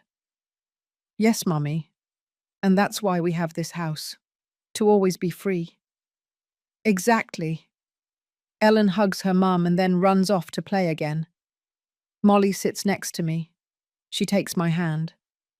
"Thank you, Mum, for everything. For the house.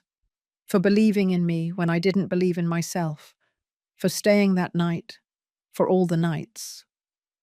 You have nothing to thank me for. You are my daughter. I will always protect you. And I am going to protect Ellen.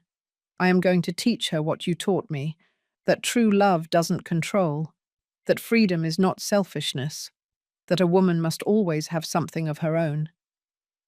We sit watching Ellen play. The sun is setting. The bougainvillea looks even more beautiful in the golden light of the sunset. And I think about all the women who are listening to this story, the ones who are in difficult marriages, the ones who are afraid to leave, the ones who think they have no options. I want them to know something. There are always options. There is always a way out. There is always hope. Sometimes we just need someone to remind us of it.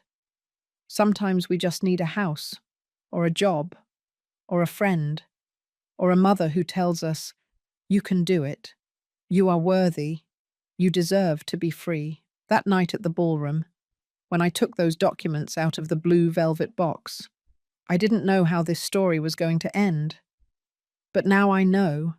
It ended with freedom, with dignity, with love. And that is all a mother can wish for her daughter. If my story helps even a single woman open her eyes, it will have been worth it. If my decision inspires even a single mother to protect her daughter, I will have fulfilled my purpose. Because in the end, true love is not controlling. True love is giving wings. And sometimes, those wings take the form of a deed, of a house, of a way out. Thank you for listening to me until the end. If this story touched your heart, subscribe and turn on notifications to hear more stories of women who transformed their pain into wisdom. Every day, a woman, a life lesson. Share this story with someone you love. Sometimes a story like this can change an entire day.